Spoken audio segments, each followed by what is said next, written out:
word to wise. Grass only greener when it's fertilized. Gave them truth in these songs, they prefer to lies. Destiny beautiful, adrift in her purple lies. You can't see me, you Stevie. Wondering how I reach more evolutions than Evie. And make it look easy. Man, dream on, yeah. Dream on, Dreamweaver.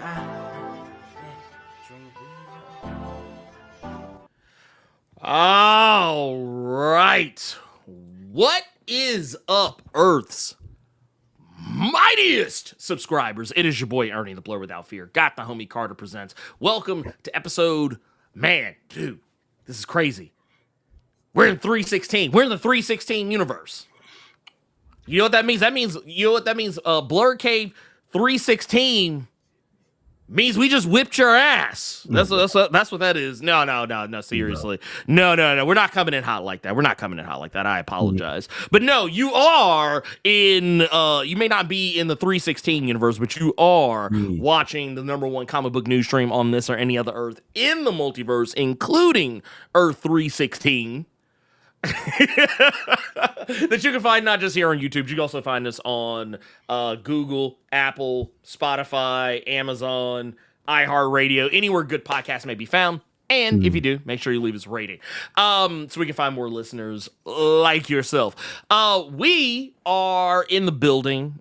We got a lot of cool stuff to talk about, and we got we got a couple of things, two main things I want to make sure that we talk about. And that is going to be, one, we're going to talk about the upcoming, it's going to be Die Loaded, which is this follow-up to... Reload. It just said loaded on the... Oh, they must have changed. They did change it. Yeah. It was reloaded on Facebook and shit. When Image first put it out. They had like but I get why it's loaded, or whatever they, honestly, whatever they decide to call it this week is what we're gonna call it. There you go. If they change it back, we'll change it back. But like, I saw both. Yeah. Look, we're just gonna do both of them. Is what we're gonna do. But no, we're gonna be talking about that, and we are also gonna be chatting with the homie Daimon Hampton, who has been on the show before, friend of the channel. One of the I think it was one of 24 that were part of the Milestone initiative, and has been doing some really awesome work on both. Has done both on the Milestone side of things, but also has more recently been doing a book that you can check out over at DC. That we'll probably talk about for a moment here too. We're gonna go ahead and bring him on in. I think that's why he got them Joey Janela sunglasses on. I think that's the DC money he got. Hey, look! Oh man, look! I think that's why that is. I gotta figure out who Joey Janela is first. But no, don't look him up. Don't look him up. Don't look him up. You don't want to know. You don't want to know. Just trash pro wrestler and go on about your business. Yeah. That's what? Here you go. Here's a more astute one. You rocking the Murder She Wrote. So let's just do that. Yeah. Let's just do that. Yeah, no, I've been dipping back into pro wrestling a little bit here and there, even though, like, it's hard to follow. It's hard to follow everything. Man, look, just get on the dirt sheets. Get on the dirt sheets. Like, look up these wrestling news websites. That's the only way I was ever able to keep up with all that shit. I don't even know if you want to, dog, but I see that the DC life is doing well for you. You're rocking the Murder She Wrote. You got Conway Twitty's guitar right behind you on the wall right there, bro. You doing your thing, big dog. Boy, that DC money is some good money. We heard it from Gavin Gidry. That DC money is good. You see that shit? It's not hurting. It's definitely more than I've ever made before. I used to be out here slinging dishwashing for minimum wage. So, oh man, dude. Oh. Look, I'll say this much. I just think it's crazy because I didn't know that. I just assumed. I was like, oh yeah, man, these publishers, man, they out here, they paying their people, they out here paying folks. But like, the more I got into looking into the behind the scenes of the industry, I was like, ooh, yeah, I was a little shocked. Yeah, we don't want you to burn your whole block up, but there have been several conversations Ernie and I have had where we've spoken with certain people or we've learned certain things to where, like, I've told him, I'm in this world now, and with the amount of shit I know, I don't like being in this world as much as I used to.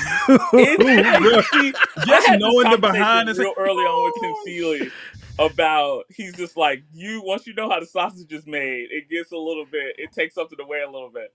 And I'm trying real hard to like purposely just try to enjoy comics as much as I can. I kind of separate like reading comics from like working in comics a little bit, just because like it's easier to like enjoy it and still have fun with the books and stuff like that. Absolutely.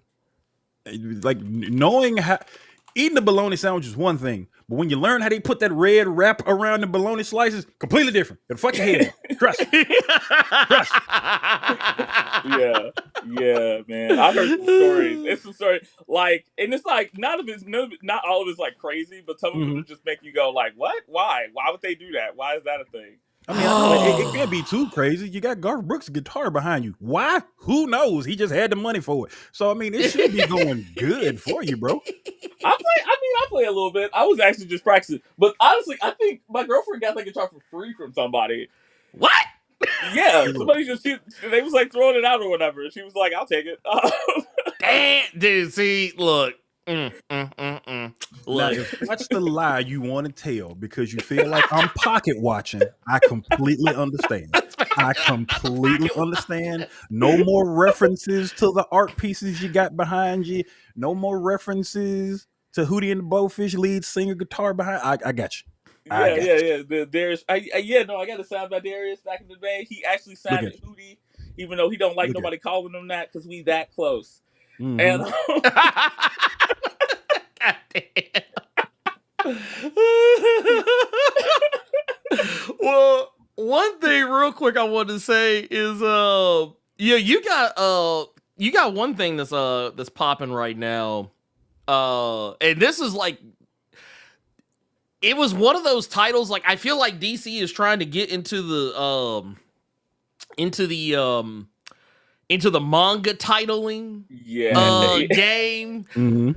What was it? Because I saw, dude, there was some manga or anime, whatever I saw. It had the longest title I think I'd ever seen.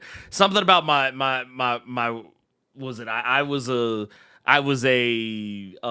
fry cook at a Wendy's in a world full of dinosaurs, and it was some weird shit. But no, we got one. You got one that's dropping now. John Kent. And this is gonna be real special for Carter because I know he's gonna love this. Yeah. John Kent, this internship is my kryptonite. That you got. That's not a real name. No, it's for real. Look, in the words of Rocket Raccoon, it's real. It's real. It is real. Do not play with me, sir. See, I had to look up some of these like goofy ass, because I know one place when you brought up the manga names, one place I can always go to is In Stock, Ernie, because I know they're gonna have new books for sale of the mangas. But like, okay, case in point, this is what Ernie talked about. Life with Ordinary Guy Reincarnated Knockout. What the fuck does that mean? Yeah, that's a thing. That's a thing. Hunting in Another World with My Elf Wife, Volume 6. Yeah, that's a thing. Carter, these are things. Why are they named like this? I don't know. I feel like people just gave up trying to be unique. Like at some point they was just like, you know what? Everybody's doing everything. Like I'm just gonna tell you what it is. I'm just like, they going out. I'm going out adventuring with my stepchild, who might also be my love interest for some weird reason. And now we got to fight a dragon. So Damon, what's the book you got coming out there? My name is Damon, and I'm using Chuck Mangione's old keyboard from back in the day. Like, is that gonna be the name of your new book? Like what are we talking about? That's coming out next year, actually. Next year, bro. He's like, wait, Chuck, we gotta honor him in the Megalomart. We got to do it. Wow. I'm dead. Wow. I'm dead. I love it though. I absolutely love it. Well, so the funny thing about this is that, like, I remember this was probably, man, I feel like this was probably some months ago. But I remember one day, I think this came up because I think we were talking about some announcements or something. And as I was looking at it, like I just kept being like, I don't know why this looks kind of mad familiar. I feel like I feel like I may or may not have seen this. I like something about this. Something about this just looks crazy familiar to me. I don't know why, but I was like, it just looks crazy familiar. And then I saw that it was you. And I was like, "Oh shit, that's why." I was like, "That's why it looks familiar." For anyone not aware, and I think this is on. Was it Is it DC Go? Yeah, I think it's what it's on. DC Go is a part of DC Infinite. So like if you sign up for DC Infinite on like the free tier, you can read it, which I think is great because I've been wanting to read the Infinite Scroll Marvel comics for a while, and you gotta like pay for the subscription, and I'm like, I'm not. I don't. Nah. We ain't doing all that. All you gotta do is wait like a year. They're gonna put it out in print form and act like it's a new series. That's all you gotta do. That's cheat code. Basically, more or less. But for those wanting to see, like, this is one of the, I guess technically it cover, but also kind of not at the same time because of the nature of what it is. Because it's almost more like DC Go is kind of like their webtoon, kind of like almost like a webtoon like format. They do this a lot with Red Hood and the Outlaws because Red Hood and the Outlaws is another real big successful web comic of DC's. So yes. Oh, go ahead. Yeah, no, I was gonna say because I think they got pretty successful with the webtoon stuff, and now they're trying to like have their own platform because webtoons is big. Like, it's huge. It's one of those things where it's like people are kind of like reluctantly like going over to webtoons even if they prefer print because it's just like that's what like the biggest audience is. And but we got to watch that because webtoons is up and coming and they don't necessarily care about creators, so we got to be careful about how we interact. Look, don't be too quick to go run into the arms of well, it's I don't know, like I said, I've wrestled with like for me it's the format just because like I just don't understand it. I don't like I can read a webcomic but I don't understand the format of like how it works. Like I just scroll and things happen. Like it's it's weird because I was originally reluctant to do this, but then again like I had been messaging editors at DC for like 2 years about anything.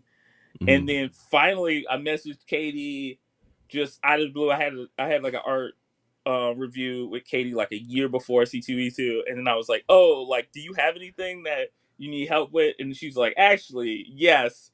And I was like, "You know what? Am I really about to look a gift horse in the mouth and be like, no, like I don't want to do that because the format's not the one I like? No, BS. I'm trying to get paid for this." Plus, I mean, Sam, like, not just that, but like Sam's story it's been really fun for me to draw, and it is in my wheelhouse of just like, at least when it comes to like slice of life stuff, like it's the kind of stuff I like to draw in that space, especially just enough superpowers and stuff to make things like fun and exciting to get to. And it's goofy, and we try to do little jokes and stuff, and I try to make the characters feel like fun and interesting. Well, here's the real question, and I think this is the one that's on everyone's mind. Do you like John Kent? I do have. I'm growing. John's growing on me as a character. I like John originally when he first popped up. Like I was a big fan of young John. The thing, and me and Sam talked about this, and I love Tom Taylor, but like I feel like the Jay relationship was rushed. Like, oh yeah. There was no build up to it, and it was like, oh, it just happened. It just kind of happened. So I think that's one of the reasons why, like, besides the chuds, like the fans haven't been as excited about it as they could be, because it's like we need people need that, like, they need that will they won't they need that, like, build up to like get them like hype about that kind of thing. So like it was the whole age up for me that Yeah. made John Kent kind of fall off for me just a little bit. Like I warmed back up to John Kent after the age up, but like because I was still sweet on that Super Sons. I was still sweet on that Super Sons. Super Sons was fire. Oh yeah, we were robbed. We were robbed is what happened. We got robbed. Yeah. That was highway. That was Grand Theft Auto. Right there. Someone literally walked up, snatched the car door open, snatched us out, threw us on the ground, shot us 6 times, got in the car, drove off, and got a 5-star. Somebody. You keep saying somebody. I know Daimon can't say who it is because he got Lemmy Kilmister's guitar behind him. But you can say who it is. You can say who it is. We know Bendis was responsible for this. Yeah, no. We know Bendis did it. Look, okay. The smoking gun. We know Bendis did it. I love me some Bendis, all right? Oh, yeah. I'm gonna say that up front. Like, the one time I met Bendis, it was great. And he's always been one of my favorite writers. But every once in a while, somebody does something you just don't agree with, man. It's yeah. like, I'm not feeling this, and I wish I was, and I'll defend Bendis. I was just doing that on Reddit 2 weeks ago. So we was having a whole Riri Williams conversation. Yeah. And somebody was talking about that one back and forth between her and the teacher that comics and diversity in comics decided that she was a sociopath or whatever. Yeah, I was remember that shit. You reading this all wrong. Like, you reading this like, you know, one, you defending this random white teacher who's not the main character. She's just some weird white lady. Right? And just like so butthurt, suggesting that this little girl who's like 10, like she's not aware of anything. She don't really know. She understands science and shit, but she don't really get people. That's been like a through line with Riri the entire time, right? So like the whole moment is like she like instant thinking like, oh, I don't want this adult to feel bad. Like, and the lady is like, and the lady isn't like treated badly. She like, you know, like, calm down, little girl, or whatever. Like, it's fine. And also, like, and I'm talking to this dude, and he was all mad, and I'm like, I'm from Chicago, from the South Side of Chicago. I know if this teacher is teaching on the South Side of Chicago, she a white lady, she probably is racist. I don't know why you talking to me like that. He said, "Look, man, look, it just is what it. This is real. This is real." When it comes to defending Ironheart, I completely get what you're saying, but when it comes to Bendis, but you talking to some bitch that defended Siege. I will defend Siege. Oh, it's yeah, on no, my shelf. I will defend Siege to his dying day. But the thing I want to bring up with what you're doing with John Kent, because you all both are saying that, you know, it's you loved him when he got here. All of y'all love Lil Jon and them Kryptonian boys. But I know the age up changed a lot of people's perspective. Tom Taylor, he kind of doing his thing a little bit, but I will say that just off the strength of something that came out this week, Secret Six ain't helping matters.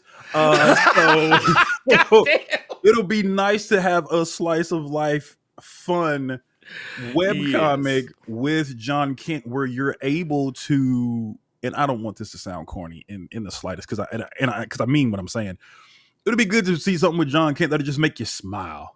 You know what I mean? Yeah, I'm hoping that people like. I'm excited. I'm excited about the prospect of working on a character that people, with the odds a little against us, and people are like, I don't like this. So if we can win people over, that'll be fun.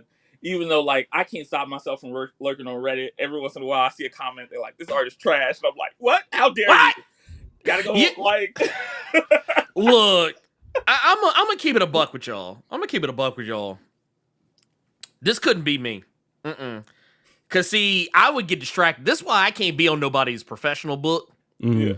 Cause see, that would be that. See, cause what would happen is I would be on Reddit and I would just be fighting motherfuckers. I would just be all day. No book is getting. I'm like, no. See, no. Look, I know the pages are late, but I got to get in here and defend my honor, cause me and somebody got to fight now. We got to fight. This is, though, like, A lot of people talk with their whole chest about shit they know nothing about. Yes. I was on Reddit the other day, and somebody was talking about our book, and they took a screenshot of a character, and they was like, "That dude looks like Kevin Smith," and then the other dude was like, "I think it is Kevin Smith. He has a whole dissertation on why it's Kevin Smith. I ain't never met Kevin Smith. We didn't talk to Kevin Smith. I didn't have a email exchange. Nothing. I just made dude look like a white dude that would rant in his car. That was the whole point. Don't let me find out you doing some like Kevin Smith randomly showing up in the Degrassi episode shenanigans with this John Kent book. I hope this that'd be hilarious. Yeah, no, that'd be good. Now I'm tempted to just put him and Jason Mewes in the background, just like chilling, doing a little fucking. The one thing I hope will kind of ease your mind in this is like a lot of people will have complaints about art and stuff like that until they see it in action. One of the main books that I always like to go back to that I know a lot of people had problems with, just to kind of bring it back to the manga aspect of it, was the Kenny Porter Superboy book. Yeah. That did not look like a DC comic. That did not look like that was you were reading a fucking anime in that sense. You were reading a manga at that point. And people were complaining about that one. And then when they saw everything in motion, it was retracted statements and a lot of shut the fuck upage. Because now they're having to put respect on that thing. So I'm hoping that will ease your mind. Plus, with a lot of these DC webcomics like Red Hood in the Outlaws, like the Wayne family adventures, I think it's an opportunity for you to be able to take a lot of chances that the normal comics won't do and see how successful you can be. So I hope that will ease your mind to where you're not putting as much pressure on you to where you still have that freedom. You know what I mean? Yeah. No, I mean, ultimately, I just accept that other people have different tastes. You know what I mean? Like, I'll talk to people about art all the time. And one thing that always kind of like I noticed is that people will equate their taste, like their particular like preferences, with like artistic quality. Like, we was talking about Brian Hitch before, and it's like I'm not a big fan of Brian Hitch's style, but if as an artist, like technically, he is very skilled. He is beyond skilled. Do you know what I mean? Yeah. Like there's stuff he can do with background, stuff he can do with anatomy and storytelling that's like next level. So it's like, just because I don't like his choice to use like blacks on faces or whatever like that, like, or like how he draws certain things, it doesn't mean he's a bad artist or I think he's a bad artist. It's just like, oh, that's not a choice I would have made. That's not what I want to focus on people's faces or whatever. So it's like I also kind of like, if people don't like my art, I kind of take it like, well, that's how you feel. I can't really do anything about that because I'm not about to go in the direction you want me to go in because because like you're not paying me, like, ultimately. You know what I mean? Like, you're not paying me and you ain't even really gonna give me a hug. Like, what are we talking about, man? Well, I want to make this real clear. 99.9999999% of these motherfuckers that are talking shit can't draw. So at this point, I'm like this. You hating from outside the club. You can't draw? Fuck out of here. I don't want to hear what you got to say. Because that's usually what it is. Like, I remember, and this is part of the reason why I don't pay comments like this as much attention when I'm looking at stuff for my own videos, is I would often see people say, man, this artist is trash. And then like you look at the artist and it's like Marco Cicchetto. You're like, what are you Are you crazy? Are you high? What are you on? Like, kind of like what you said about Brian Hitch. Like, here's the thing. Yeah, does Brian Hitch fuck up a hairline? Yes, he used Damon's lamp right behind him to give Reed Richards the shape up. He did. He really did. That dastardly fiend, Brian Hitch. captain of the Ginyu Force himself, Brian. Yes, but the thing is, here's the thing though. That don't make him like, because that's really like something you mentioned. I never even thought about this before, but like, yeah, the way that he uses like blacks on on faces, and like, yeah, the way he will like shadow faces and things of that nature. I'm not crazy about a lot of that shit, but it's really the hairlines I pay attention to, because I watch this man fuck up. This man had. And it ain't just with black characters. I thought it was just black characters' hairlines. Everybody gets a Stephen A. Dude, that man. Everybody gets a Stephen A. when it comes to Brian Hitch. Is that his reference? I think that's his reference. I bet that's his reference. Everybody out here looking like they like 10 seconds away from saying, we don't care. If like, you ain't got a mask on in a Brian Hitch book, you are about to feel the wrath. You were not safe there either, because I saw him draw Cerebro on Xavier's head, and like Cerebro don't even have a hairline, but the X was all kinds of fucked off on the front of the Cerebro. Let's keep talking about this John Kent book real quick, because how do you fuck up a Cerebro? Jeez. Brian's gonna punch me in the face when he sees me. If he ever meets me, he's gonna be like, man, ain't this about a bitch? Like, he's like, ain't this about a bitch? I don't even know what Brian Hitch sounds like, but I just feel like he just for 5 seconds, he gonna just turn into like some like just straight up gangster, just be like, you fucking with me? He's like, you fucking with my shit? Hit us with that roadman slang a bit. Right? But no, real quick, and I wanted to touch on this one thing right quick, because there was a thing that you're doing that I got really excited about, because y'all know me.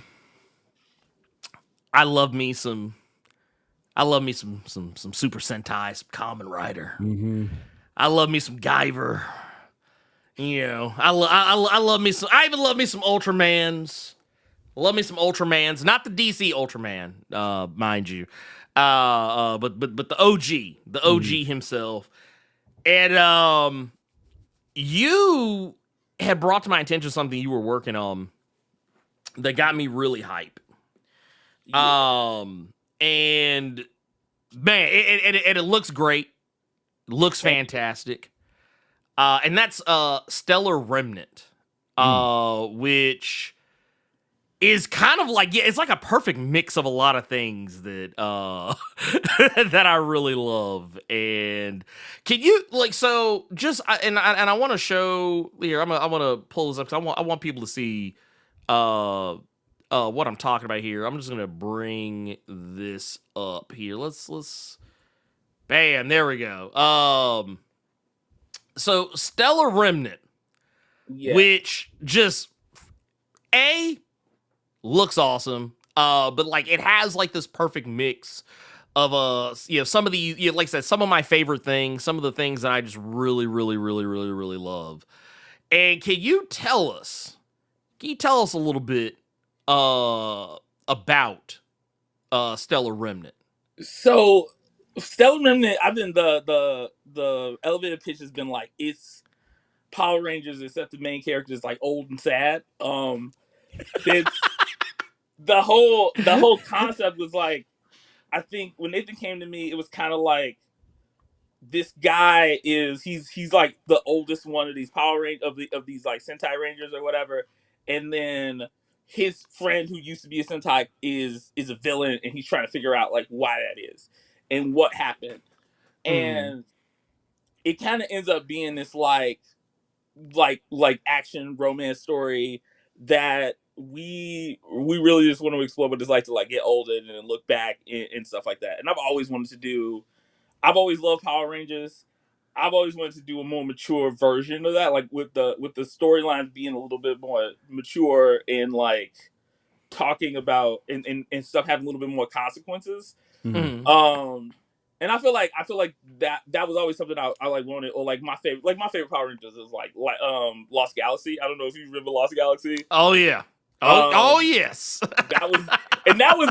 I mean, like for Power Rangers, it's one of the heavier ones. Like people die in that one. It's crazy. Yes. Yeah, Magnificent the Sun is it's like sad and ghost. You're like, what's happening? Like, wait a minute. So like, I didn't sign on for this. yeah. Wait a minute. So I wanted to do something like that when Nathan came to me with. He was like, "Do you want to do a Sentai book?" And I was like, "Yeah, like let's fucking go." And I kind of and bless Nathan because he kind of came to me with like his idea and he had a script ready to go, but he also like hadn't done all the world building because I like to world build a little bit, like a good portion beforehand, and because if I'm drawing, if I'm designing characters and stuff, if I don't know who they are, it's hard to make them interesting. Like the first set of designs I did is the Sentai suits were super boring, and I was like, I don't know what this is bad. I hate this. And then I started like giving him little backstories without telling him, and then I like did stuff I really thought was dope. But then when we started working on the book some more, he would send scripts to me, and then I'd be like, "Oh, but they wouldn't do that." And he's like, "What are you talking about? They wouldn't do that." Like, you know, my characters, because they do what they want. So we have to like reconcile like my made up my like headcanons, like literally working with like a fan or whatever. We gotta reconcile my headcanon with like the actual story he's trying to write. That Bendis came up at you. That's what that was. Damn, that Bendis came up at you. That man said the Bendis. No, not the Bendis. Not the Bendis. DC stirred that tea on your ass, and that Bendis came up at you. That's what that was. I don't know what you're talking about. I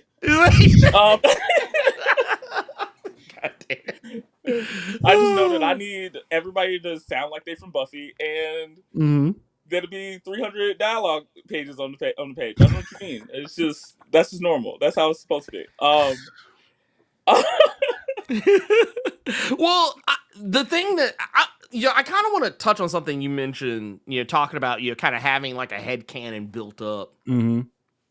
Because I've always been curious about this. Like, yeah, when you're in a situation where you have to kind of come up with it's I don't know. It kind of sounds like what you described is almost like old school Marvel. Yeah.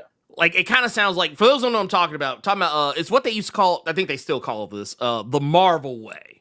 Where, the reason why Stan Lee was able to, like, crank out so many, like, scripts, and how he was able to, like, be on, like, 11 books at any one given time was because he didn't really write, like, full scripts.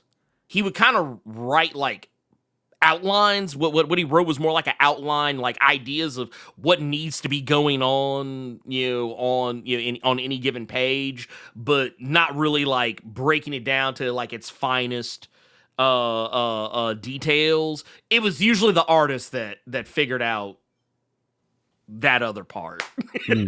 So you wouldn't get like, okay, panel 1 dialogue, okay, and then very detailed description of everything that needs to happen in the panel. It was more just like yeah, man, figure this shit out.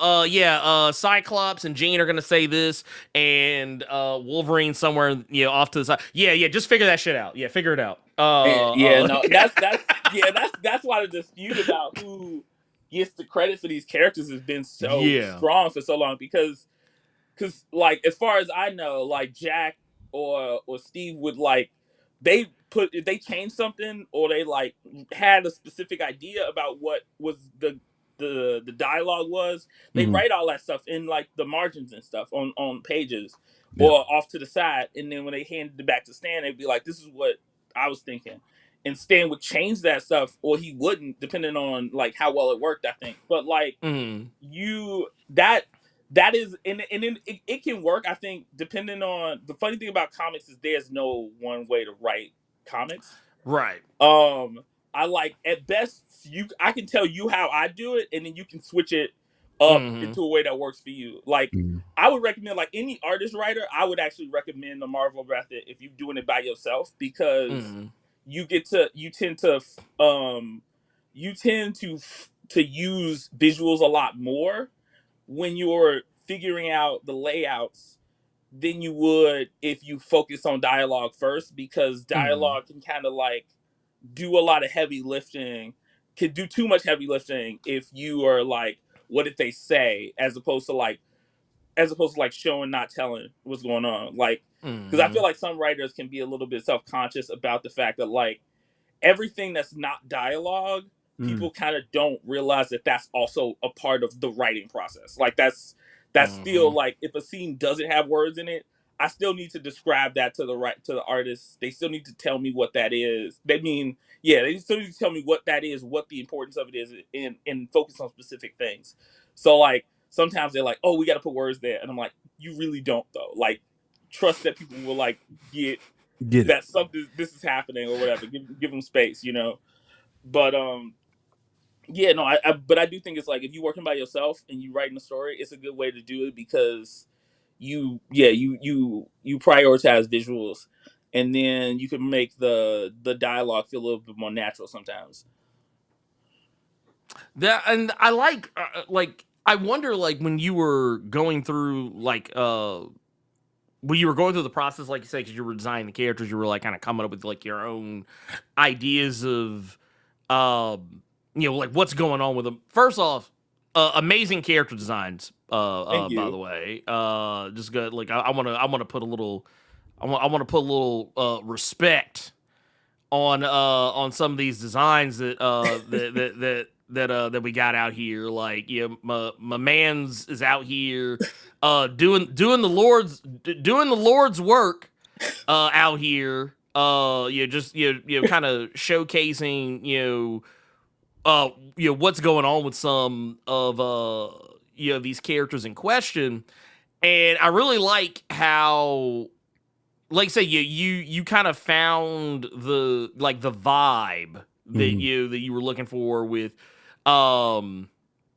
with some of these first you were kind of finding like you were kind of talking about like kind of the Sentai style design didn't really give a whole lot to like work with, but like you found the magic in there somewhere. Like, what, like, man, yeah, like so like when you were coming up with these, did you like think up any like or not think up, but like did you like, were there any like particular like, I guess, any shows or like Sentai shows or like Kamen or anything you were like, man, did like maybe gave you a little more juice to work with when it came to the designs? I was definitely referencing some of, because I like to use Pinterest a lot, even though lately they've been like AIing it up for whatever weird reason. Yeah, Pinterest has gotten wild, full of AI. I was definitely looking at some of the original Sentai stuff that honestly stuff I haven't watched before, because I'm like, every time I watch TV now, I'm like, I can't do subtitles because I'm always drawing while I'm watching TV. Same. But the original stuff, because a lot of those designs, like, you don't get to see them as often, and you get to see different design stuff, and then like also honestly just like trying to get a vibe from other people's fan art of like interests and ideas that they had, and try to like learn, like trying to like be like, oh, like I can just like do something weird with like the silhouette or whatever, because sometimes people are doing stuff and I'm just like, I didn't even think you could do something interesting like that. Also looking at Dan Mora's Sentai designs, like those are so cool, and I was like, let me try to do something. I'm trying to get to that level. Like I want to be like, I'm trying to get like him. Man, that dude is cool. It's so funny. I went to CTV2 to get something signed. I got some books signed by him, and but his, like, I think it's his wife, I don't know. She was on her full Ross Kirby. Like she was like, all right, you got your books, get the fuck out of here. It's like, come on. You're like, wrap that shit up, B. B. Like, talking to everybody. She's like, you just gotta get going. Like, you gotta go. I'm like, fair, it's like a wifeager. Is it like you have like momagers, you have wifeagers. Like, yeah, you gotta take care of us. Because artists, we don't like dealing with money. I swear to God, man. Most of the artists I know like maybe 3 artists who know how to like really like manage their money and manage business stuff well. Like business stuff is not. I'm not fun with that. But it's so funny. But yeah, that stuff was really important.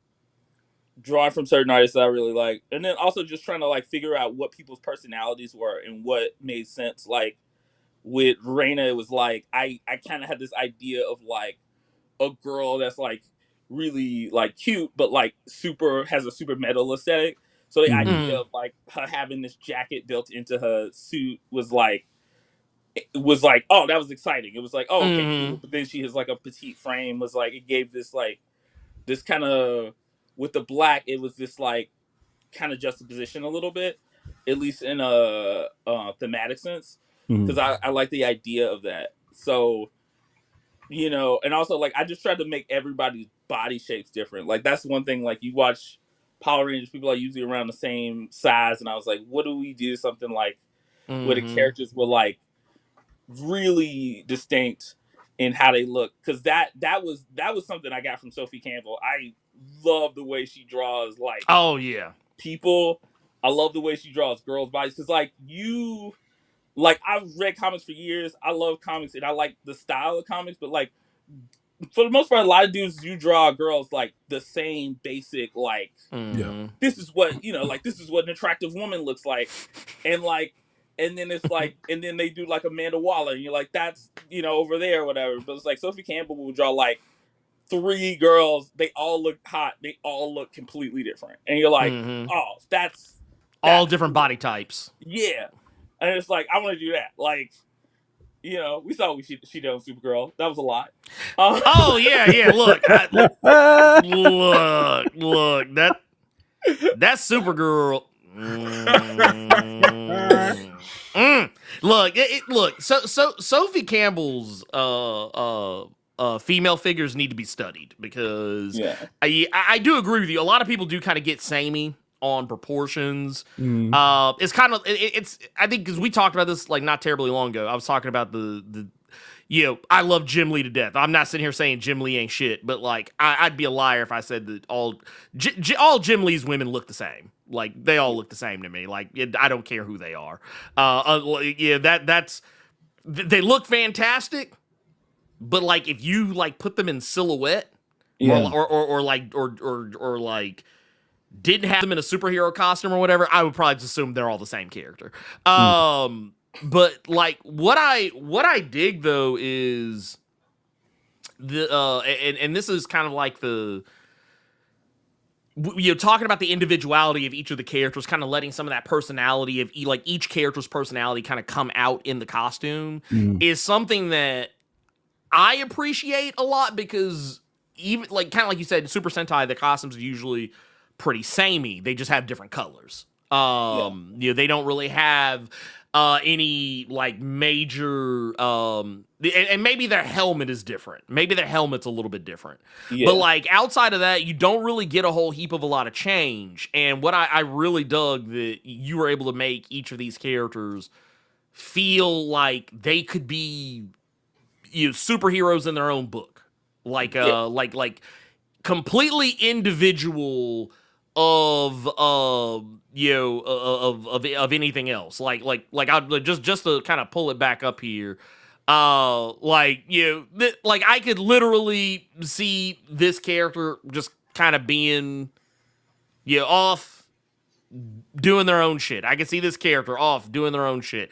Do they look similar? Yeah, but like if I stood them up in a lineup, they would all be pretty damn different from one another. And I really appreciated that, because especially for me, speaking from a designing standpoint, because that shit's a pain in the ass. I love designing characters. It's so fun.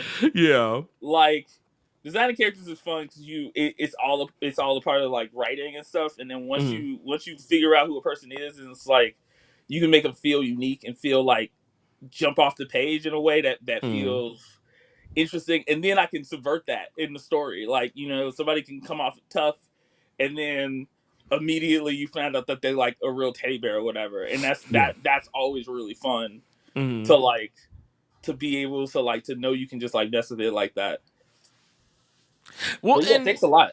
no, dude, I got to put respect on your name. I got to put respect on your name. Now the thing I wanted to ask was about Stellar Remnant is so with this book, because I know like with some of your other works, I know you've been putting one of them on Global Comics on I think was it Become? Yeah. I think Become, I think was that's the one that that I know you've been putting on Global Comics. How are y'all going to be distributing Stellar Remnant?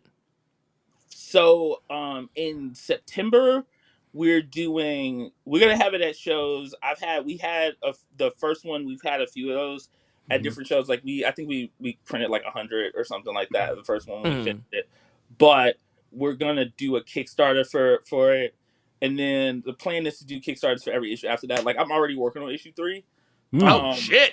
Mm. All right. Because because like with indie comics, a lot of times we have to do one a year, and I've always hated that. I've always understood why it happens, Mm-hmm. but I've always hated that just because I feel like we are competing with the big two, like for readers, Mhm. and they're they don't know what this is. They don't know what to expect.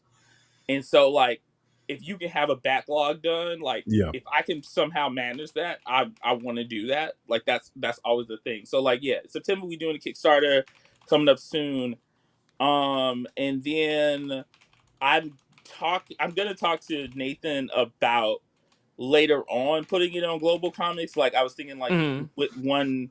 Once we do the Kickstarter for 3, I think I want to try to do one on Global Comics.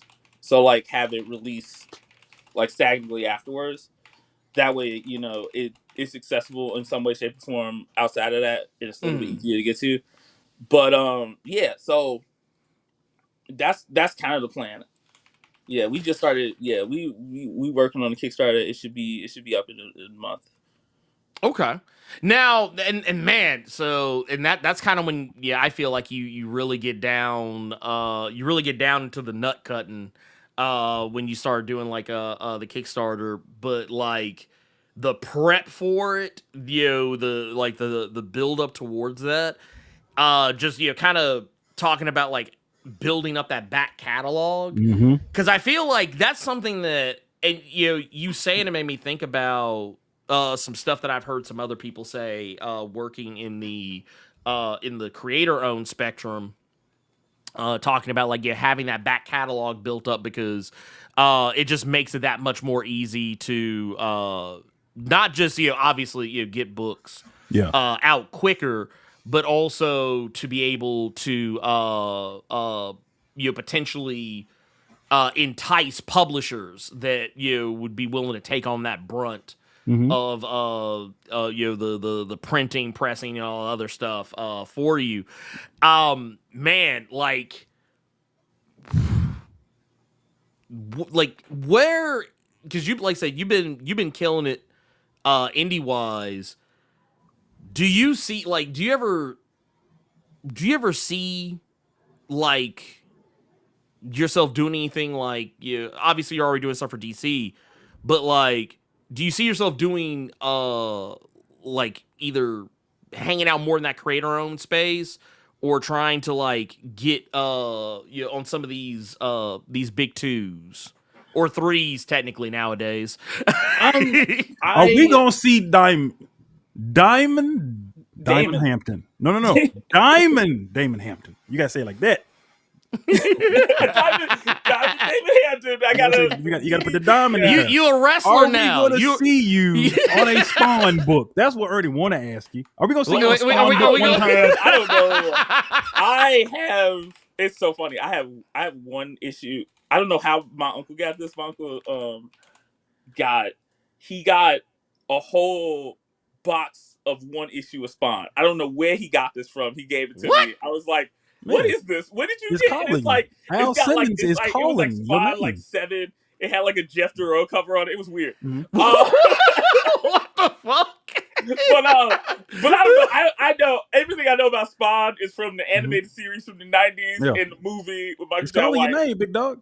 There you go, But, Osiris. DDH, the 3-time WCW World Champion. But There you go. The 3-time. Yeah, Damon. Yeah. Wait a minute.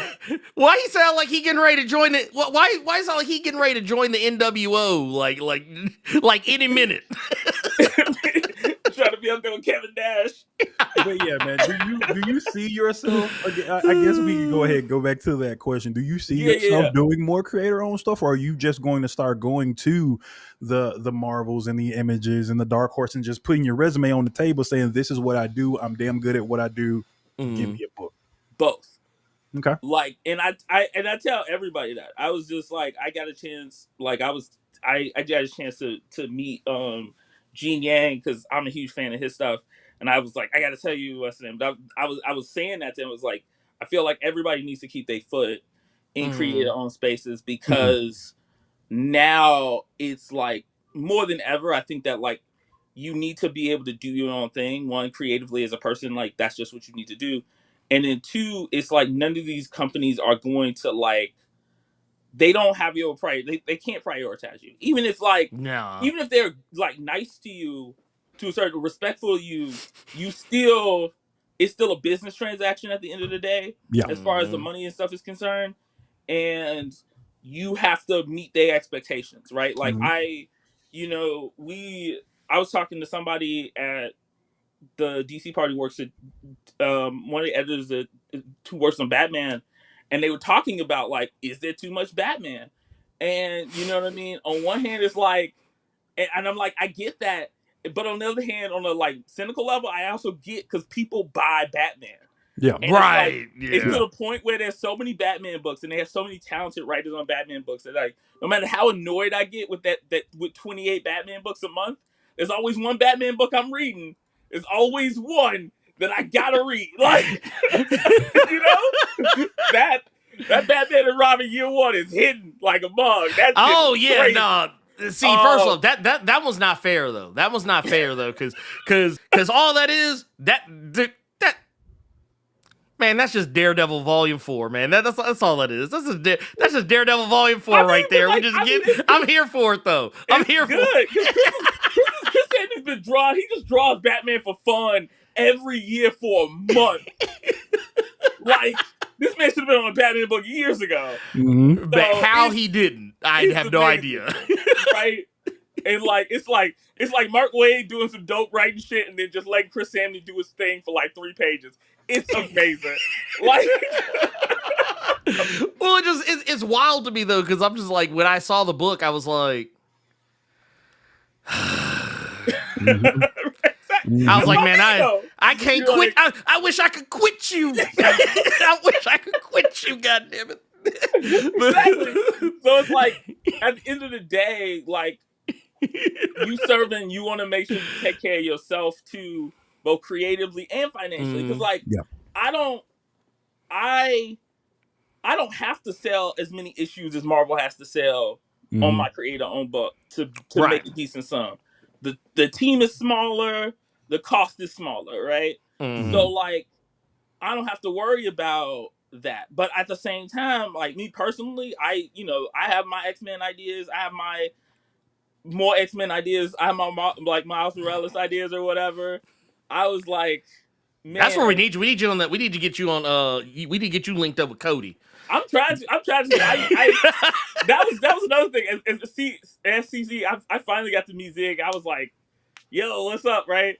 And I got to try to talk to him again, but he's cool. He was telling me about dealing with Marvel. That's been interesting. Learning the behind the scenes of like what the companies are like is man. Again, I love that I'm in it, but I don't think I like that I'm in it. I don't like knowing. Well, because you can't unsee. Like once you see the Matrix. Once you start seeing the Matrix of the comics industry, you don't taste that steak no more. No. Yeah. I mean, it's different, but you also learn to appreciate certain things. If somebody pulls something off, you like, damn, they really did that. Like, that's not easy. Like, how did editorial let that slip through?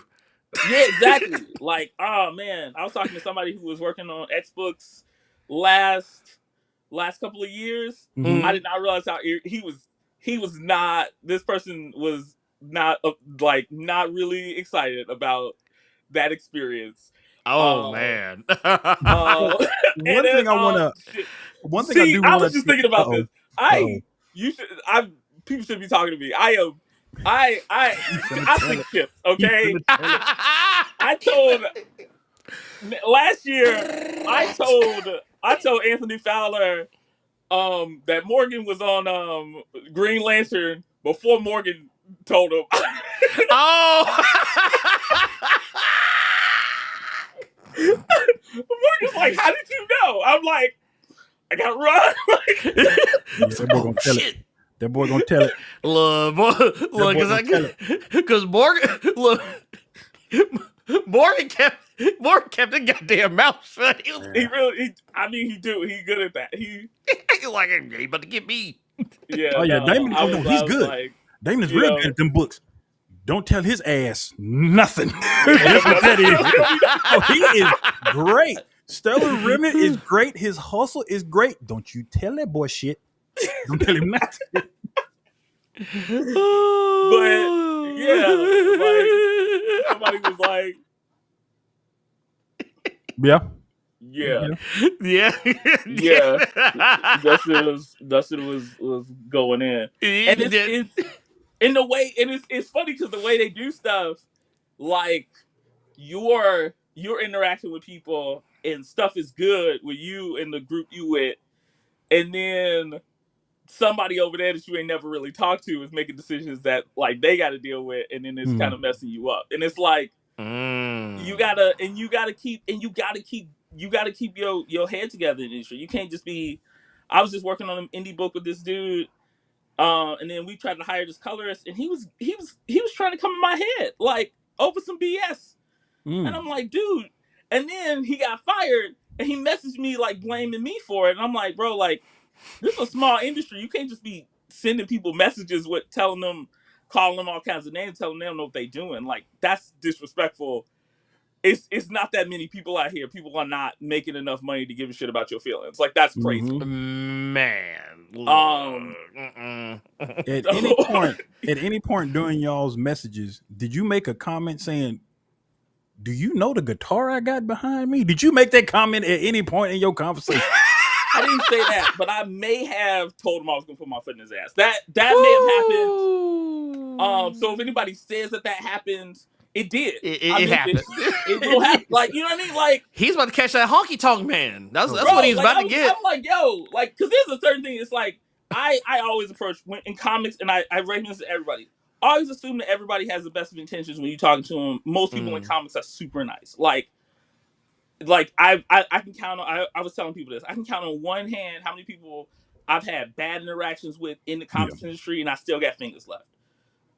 But so it's good to always, if you work in the industry, you're trying to get into the industry, especially on an indie level, because those are people you're gonna rise with. Those people, like, be cordial. Assume people are busy. Assume the best of intentions, even when stuff is breaking down a little bit. Like there's some confusion, because if you do that, you'll be able to work through problems.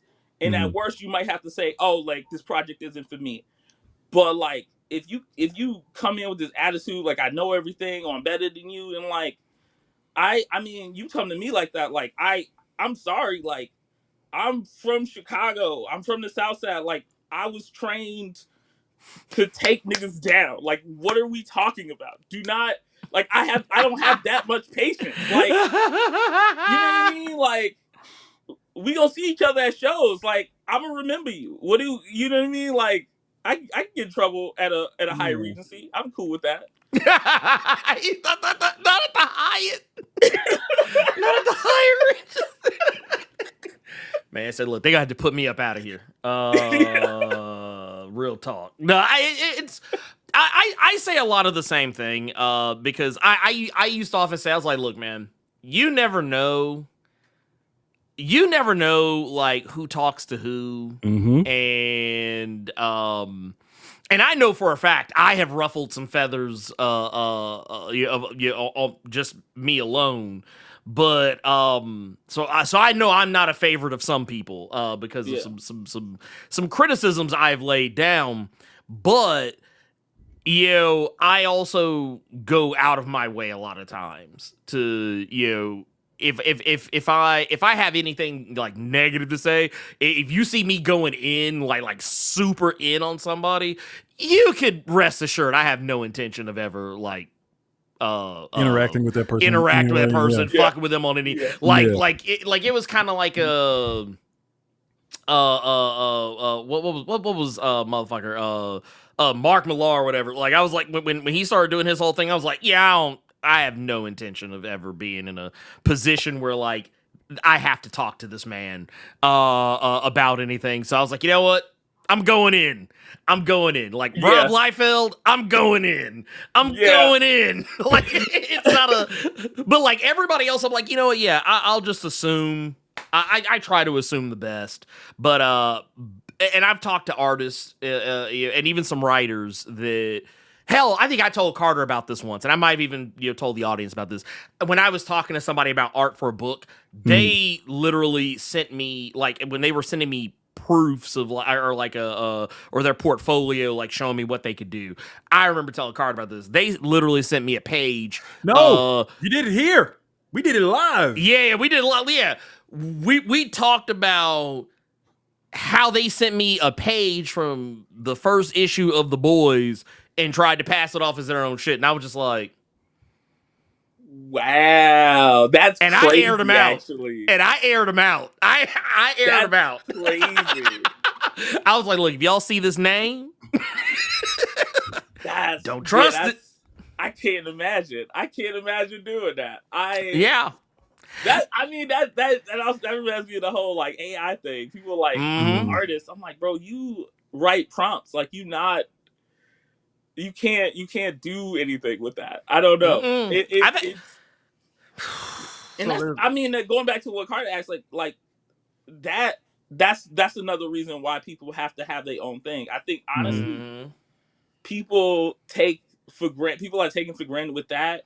I realize people take for granted the like art in general is about connecting with other people, and like if companies pivot to AI, like they're going to lose that. And I think that if it actually presents an opportunity for independent artists to create a stronger market for themselves, because it's like if we don't want people making real things, then we the best place to go, right? Like as opposed to like eventually people do get tired of like bad stuff from their favorite characters. Like it's just gonna happen.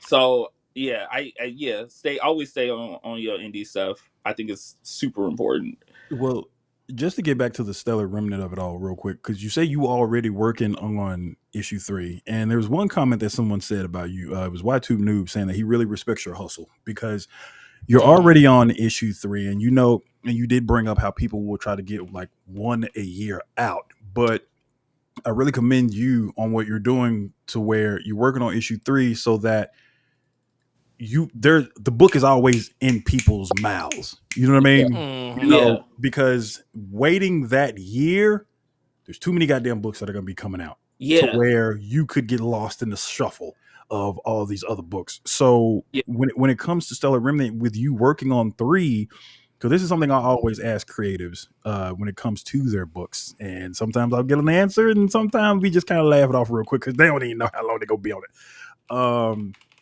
How long can we expect you to do Stellar Remnant? Like, is this going to be like, I'll just use 3 issues. It's going to be like a 3-issue arc or 4 or 5-issue arc? How is that going to work? We talked about between 6 and 8. Okay. I told Nathan, I was like, I think the aim originally was 6, but I was like, if we need to go longer to make the story as good as we can make it, like, let's do that. Because like, that's one of the advantages of working like in the indie space is like, we don't have to be like, oh, solid projection of this many issues, or we got to stop here, or we have to cancel a book when we don't sell, 20,000 or whatever. So like that gives us a little bit more creative freedom. And so I'm like, let's take advantage of that. And like that is so like, so I think the last time we talked, he mentioned something about like 8 issues. So it might be 8, it might be less, but like the idea is to keep it like pretty brisk, but like, and then also like at this point I've like shuffled around working on like a spinoff for it. That like I wrote with one of the characters, but we'll see how it turns out, because I'm okay at writing. Like I'm trying to figure out how to write on my own, but it is a like, it can be hard because it's just like very different from because planning it out is hard. Like knowing like people kind of take for granted that like, oh, you got to plan everything beforehand. It's hard because those like formulas really help you structure everything, but you also want to be original, and you also want to find something interesting. You want to leave room for yourself to be creative, and you got to find a balance between the two. And sometimes planning this stuff out from like jump is just like, it's a lot. It feels like a lot. I know some people can just go like just without a plan ahead of them. And I've tried that in the past, and I shit out at like 3 or 4 issues by myself. Like I'm like, oh, what do I do next? No fucking idea. Just like no idea whatsoever. I have like vague ideas, but then it's like, how do you connect those dots? So right now I'm learning how to structure the story. It's like I can write a scene, but it's like, how do you structure a whole arc? That's when you talk about like that, because once again, I think people, I think people take for granted that there's ways to do things. Like I said, there's a million ways to do it, but it's, if it were easy, everybody would do it. If it were easy, everyone would be doing it. Every person in this chat, every person in the world would have a comic book out right now that ran for 50 issues. This shit's hard. Yeah. It's easy, but like it can be easy at the same time, especially if you're having fun. But I mean, like it's to be able to do it and do it consistently.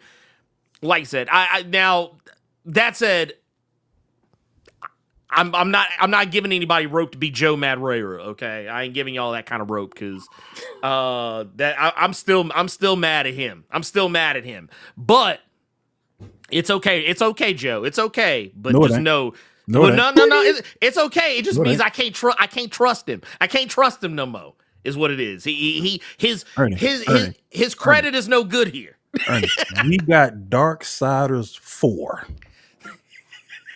before another issue of that damn comic came out. Think about that. I mean, to be fair,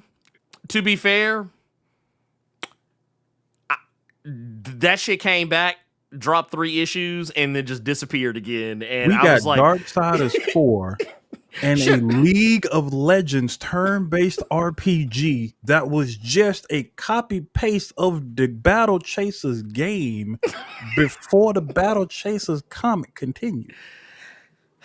You're not wrong. You're not. Look, man. Like I said, consistency is difficult.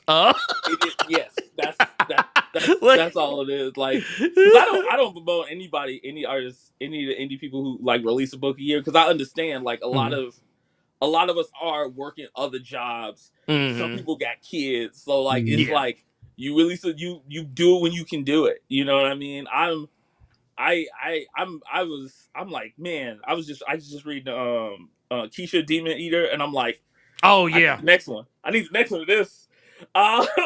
Where's this at?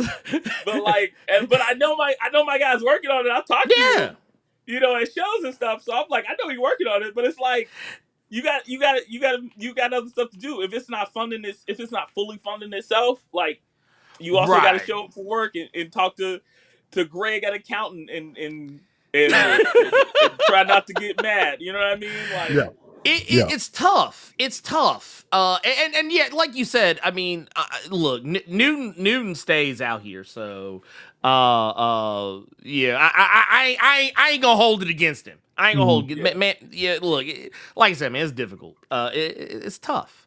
But one thing, I guess, and I want to make sure I draw people to this. If you are watching this and you think, man, dude, Stellar Remnant look kind of dope.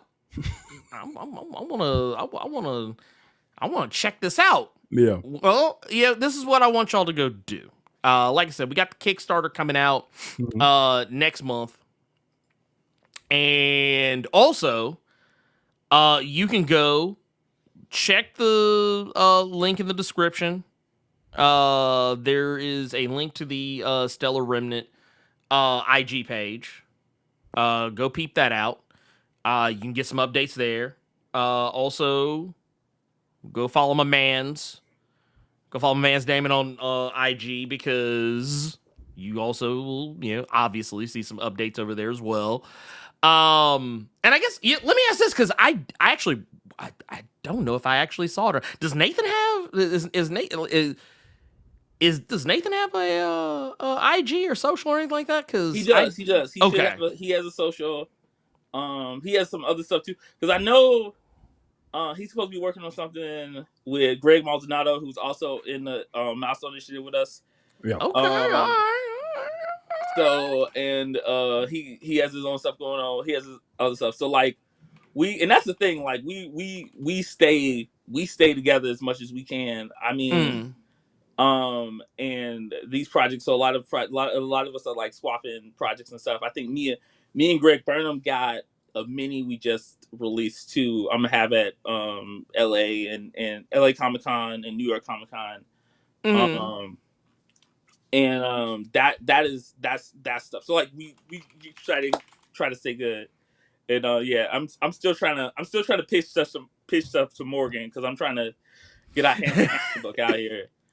Hey, look, hey, you know what? I'm not gonna hold you. I'm kind of shocked that we haven't gotten there yet. I'm like, man, what's really going on for DC, or like do something together, or both? I mean, me and Morgan do have we've talked a bunch, so we do have pretty similar like story sense and stuff like that. So I am.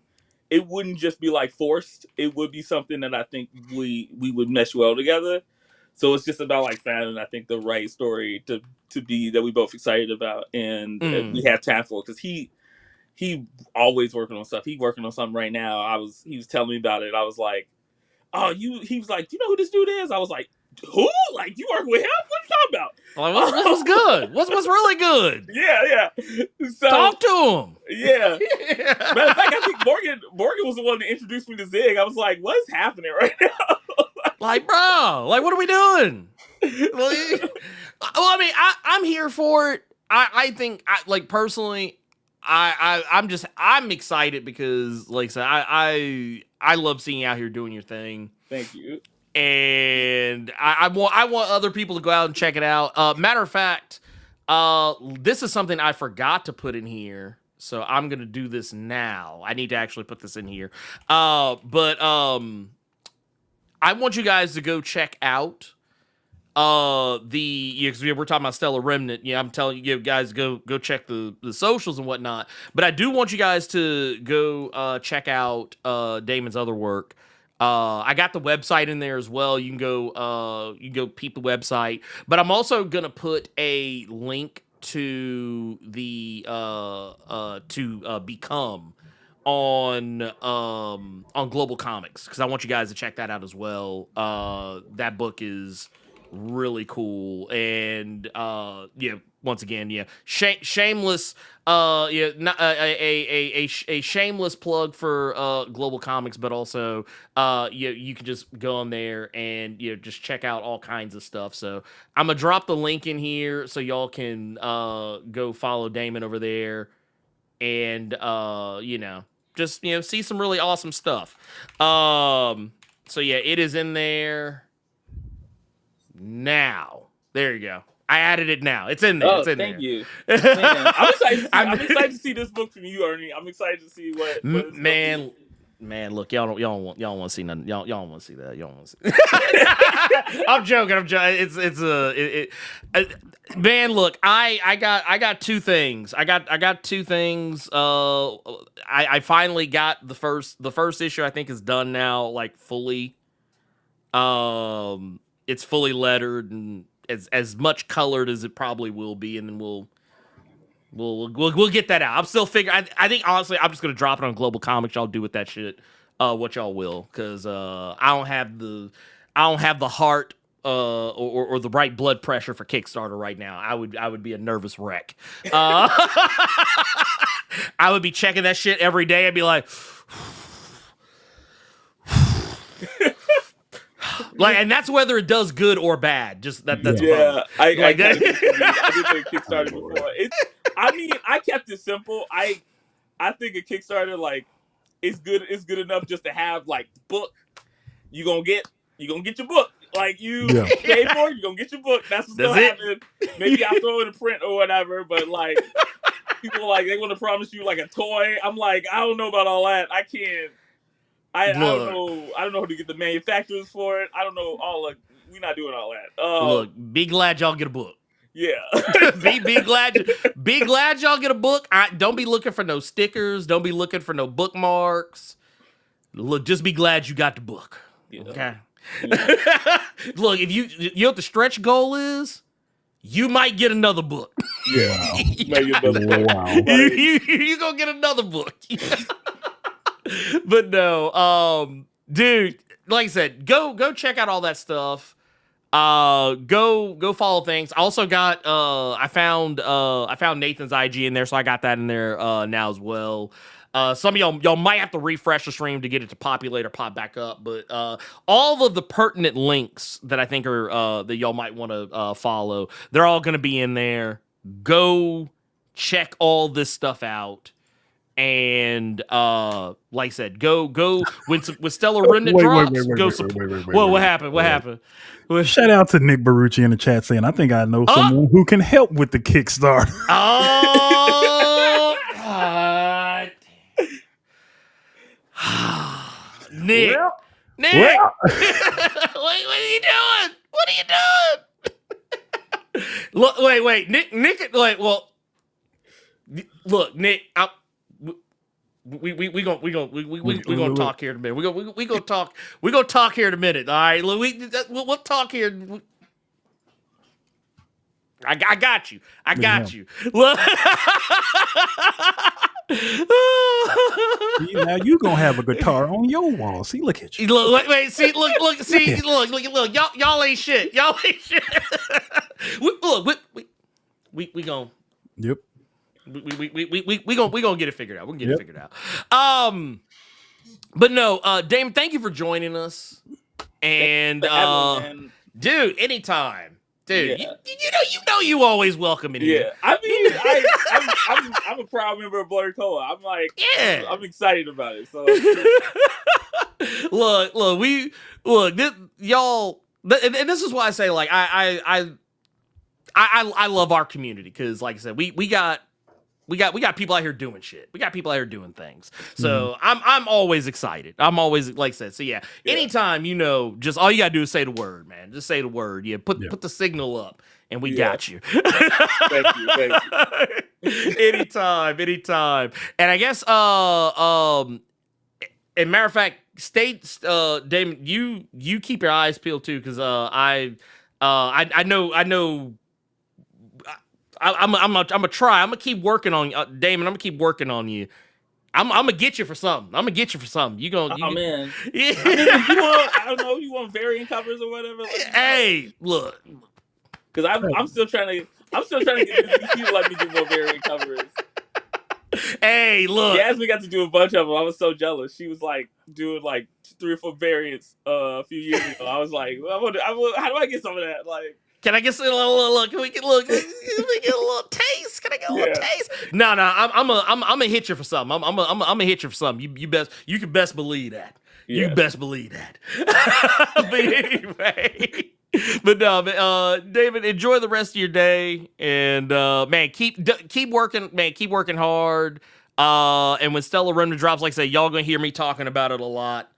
Y'all probably get sick of me talking about it, because we gonna get that book popping in September. Just please believe that. Yeah, Please believe that. All right, man. Take care, Pip. See you out. How about? All right. Now we are going real quick, because I don't want to lose. I don't want to lose this. Where did it go? I was looking at stuff and things. Here we go. Mm-hmm. Nope, that's not it. That was some other mess that I was looking at. Here we go. Where's my boy at? Where's my boy?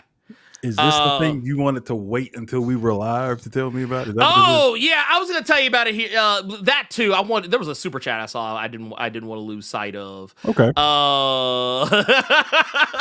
Archery Media out here. My homie Antoine Ghost Mitchell, creator of Sankova's Embrace out here says, which by the way, dude, 59 months. God damn. Says, woo, this is the tabernacle. It's truly tough.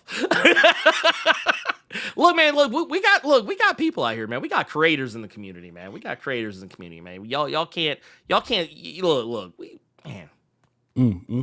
doing stuff over here, man. We're doing stuff. We got things. We got things popping off, man. We got things, man. We doing the thing. And honestly, I forgot about Go Loser Ranger. I'm not gonna hold you. I kind of forgot about it. I'm not gonna hold you.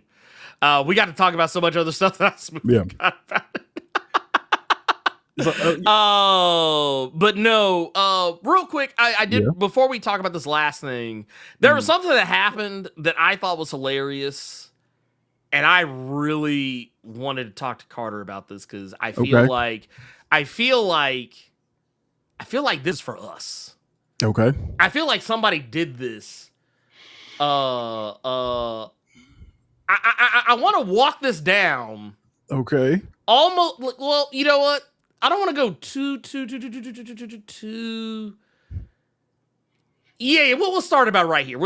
So here's the deal. So some of y'all have you been reading the most recent issues of all new Venom and Amazing Spider-Mans? Yes. Okay. What about them? So then you know what I'm about to say. Then you know about. So y'all, it finally happened, y'all. It finally happened.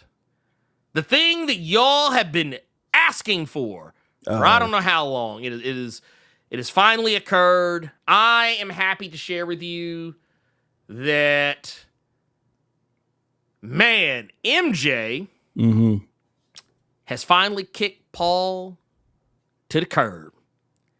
It has finally happened, y'all. It's finally happened. It's a thing. He got to go. He has 24 hours to pack his bags and get moved up out of here. I don't know what, but Paul is died is hilarious. Well, it's well, here I want to just pull this up because what kind of thickness did that symbiote give MJ? I have no idea because I don't think she's been that thick in a while. Like that's Adam Eve after she died and was respawned again when she got thick in the invincible issues. I almost had a question about whether or not this was Chris Samney at first. I was like, did Chris Samney sneak in on this book? But no. So what's happening here? Is you can see right here. He's talking about how he's got something he's got to say. And he's not sure, and which I'm actually kind of shocked because I feel like this is something that's probably been said before, but that's another story altogether. But she basically cuts off. She's like, look, she was like, I think it's time. Y'all know where this is going. Any guy who's been in a relationship with a woman that's trying to get up out whenever your woman says, look, when she says, look, I think we both need it out there. I think it's time. Just go ahead and start getting your bags together. Go ahead and start getting your bags together. You are getting put out. Now, when we get up to here, because Paul's trying to make his case. He's like, man, look, I hadn't been fair to you. I made the whole thing about me, about my feelings. The whole Venom situation, like he's been the one talking cash money shit about the whole Venom, the Venom of it all. The Venjay, if you will. And she's like, look, man, look, all this shit you saying, it's fine. But when you say I love you to a woman and she make this face, that's a lie. That's a lie right there. Because I'm reading what he's saying. I think Paul just took account of the thickness because all this Venom drama been going on. I think he just took into account how thick Mary Jane done got and don't want to lose out on it. That's all his talking is telling me. I'm going to change. I swear I'm going to change. Look. I did not know you was shaped like this because we've been dealing with this little badass white boy that's in my house and Venom shenanigans. I did not know you had turned into this. That's what that is. Oh, yeah. No, this... You thirsty, Paul. That's what that is. Look, when you see this face, this rap. It is that's a I've rap. been gone face. Right? That's what that is. Look, and if I'm keeping it a buck, you see, I already been I done already took 2 days to think this through face. Right? Like, it's done. It's done, son. Like, it's a wrap. It's funny you bring this up to me because it's funny you bring this up to me because of the question I wanted to ask you because it was in relation to okay. Paul. So I'm gonna ask you. Yeah. I'm gonna ask everyone watching. I'm gonna ask all the audiophiles listening. The Zeb Wells Amazing Spider-Man Omnibus is getting released. Volume 1. Ooh. Volume 1. Yep. And there was a comment that someone made. I'm not going to tell Ernie who. But there was a comment someone made where this individual said that they think that this Amazing Spider-Man run from Zeb Wells will be more appreciated now that it's coming out in an omnibus because the main thing that this individual thinks is that the story was just slow. Get rid of the Paul stuff. The story was just slow. And that if you're able to read it all in one go, everybody collectively will appreciate this Zeb Wells Spider-Man run a hell of a lot more than when it was releasing because of how slow it was. So I wanted to ask you, and I wanted to ask everybody, do you all think that might be the case with Zeb Wells Spider-Man? If you can read it in one chunk, as opposed to waiting month after month after month, do you think that'll be a better story and that it will get its just due a pair? Nah. That boy said, hell no. Nah, look, it's a wrap. It's a wrap, B. Look, you know what it is? You know what that shit sound like? What does it sound like? It sound like this. Here, let me pull it. It sound like this bullshit right here. Man, I could be better. I could be better. Mm-hmm. I can be what you need. No. He can't even look her in the eye. He want to look at her chest, but he looking at her neck. Look at them eyes. Yeah, look at he's like, look, man. He's like, God damn, dude. Look. He's like, look, I done fucked up. I done fucked all the way up. No. Yeah, that's a villain origin right there. You gonna be the new Sorrow Lantern, and that's over at DC. Jesus. Man, what you just said. What you just said. He like, look, wait a minute. And here's the thing. And then this is the piece de resistance right here. it's this here. Let's put it up here like this. Let's put Dog, look at how she. Paul. Paul hurt. Oh yeah, he Paul done. gonna be hurt after this. Paul is done. Paul is done. He like, oh shit. No, who drew this? That's the one takeaway I can have from All New Venom. You can say whatever you want about the story, but the art in All New Venom is spectacular to me. From Venom design, sleepers, Flash Thompson and Agent Venom. He's been in several of the most recent issues and stuff like that. That's the one takeaway I can have from that book is that it looks amazing art wise. Well, it's Carlos Gomez. Okay. Who 99.9999999% of the time is always on point. Yeah. So yeah, that's honestly, man, it sounds crazy to say, but it's probably the best thing. One of the best things, honestly, that's about the whole thing. I think it was Alexandro Capuccio, I think is their name, but they did the Brian Hill's Blade book, and then they went to Ultimate Wolverine, which I'm getting back into that artist bag where I'm following artists I'm a fan of. Marco Cicchetto is goated. It's funny that you brought up Chris Samney because they're coming out with an omnibus that collects his Captain America and Black Widow series that came out after Daredevil.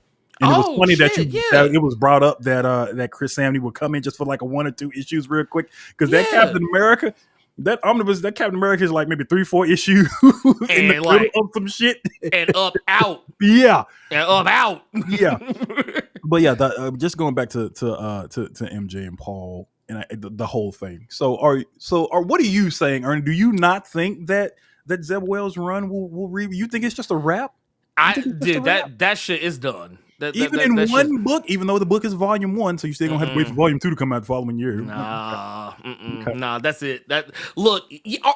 Okay, are there some runs of some comics that play better as like a collected? Because I think we said this before about Black Panther, Intergalactic Empire Wakanda. I think the Intergalactic Empire Wakanda is a great story. Yeah.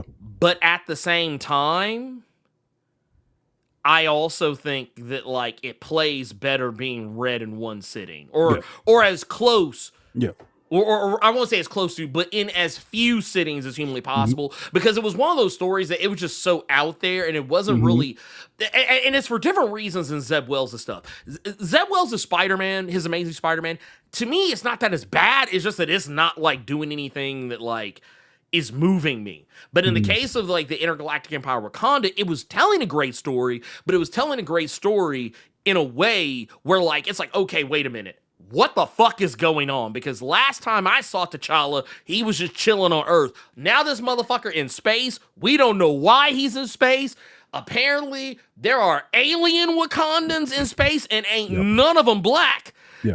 Like, what is, like, the whole time you're sitting here going, like, dude, what the fuck is going on? So, like, when you finally get to, I think, they wrapped it up as far as, like, the why things are happening. They wrapped it up at the end of that first volume. So when you get to that first volume, you're like, oh, shit, this is what's going, whoa! Like, that's why I think that book played better in a collected form.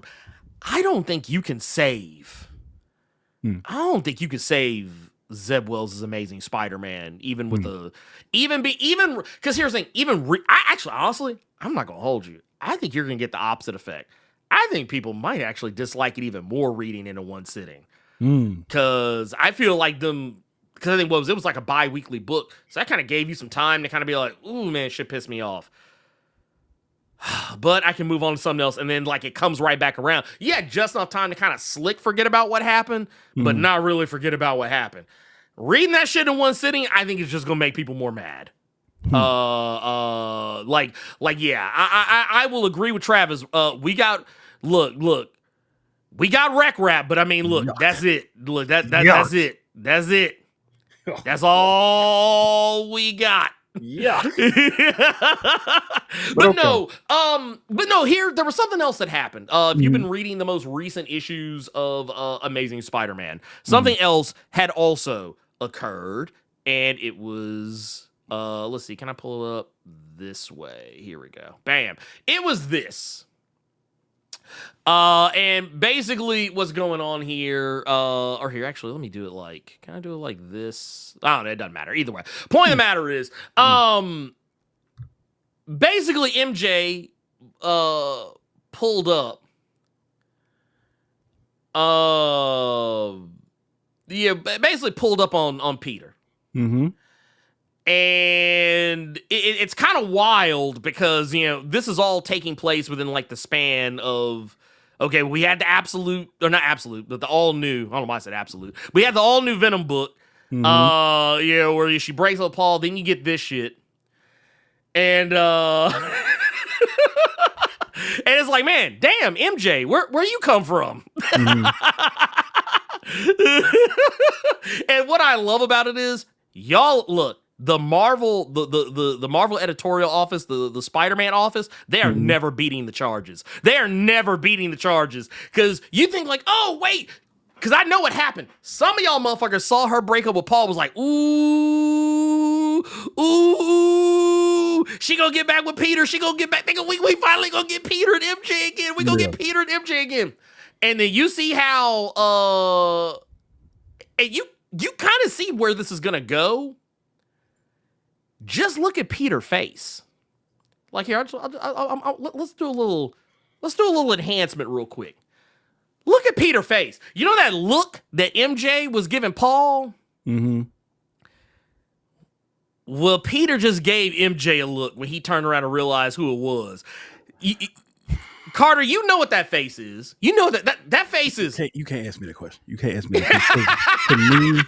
To me, this face just looks like just this instance. Not saying for the whole book. Yeah, this just kind of looks like an drawn face to me. Oh, that's what this looks like to me. Well, I'm gonna tell you what it reads like to me. It reads as, man, what the fuck you want? What you like? What, or be like, oh my god, this nigga. Like that's what that face is to me. But let's take it a step further.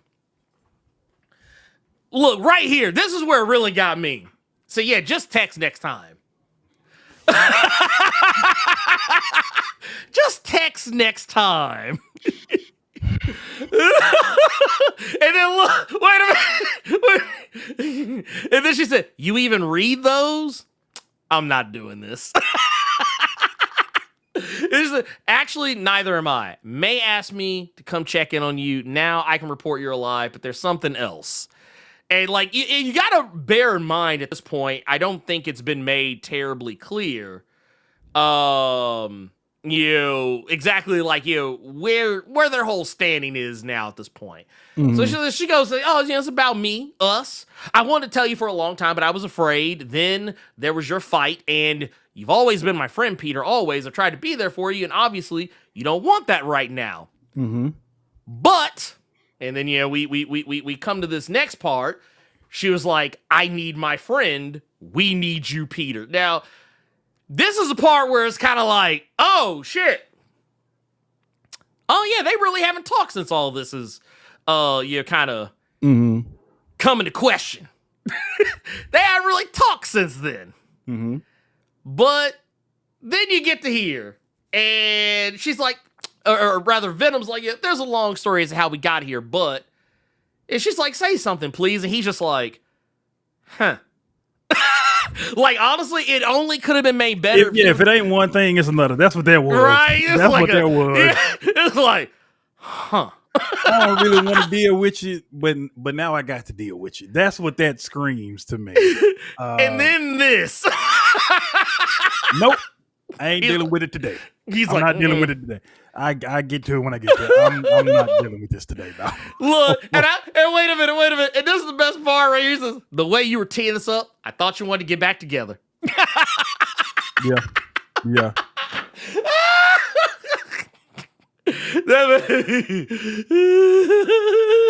This is the first time that I can remember that we're seeing, and Peter act like MJ, if that makes sense. Yeah.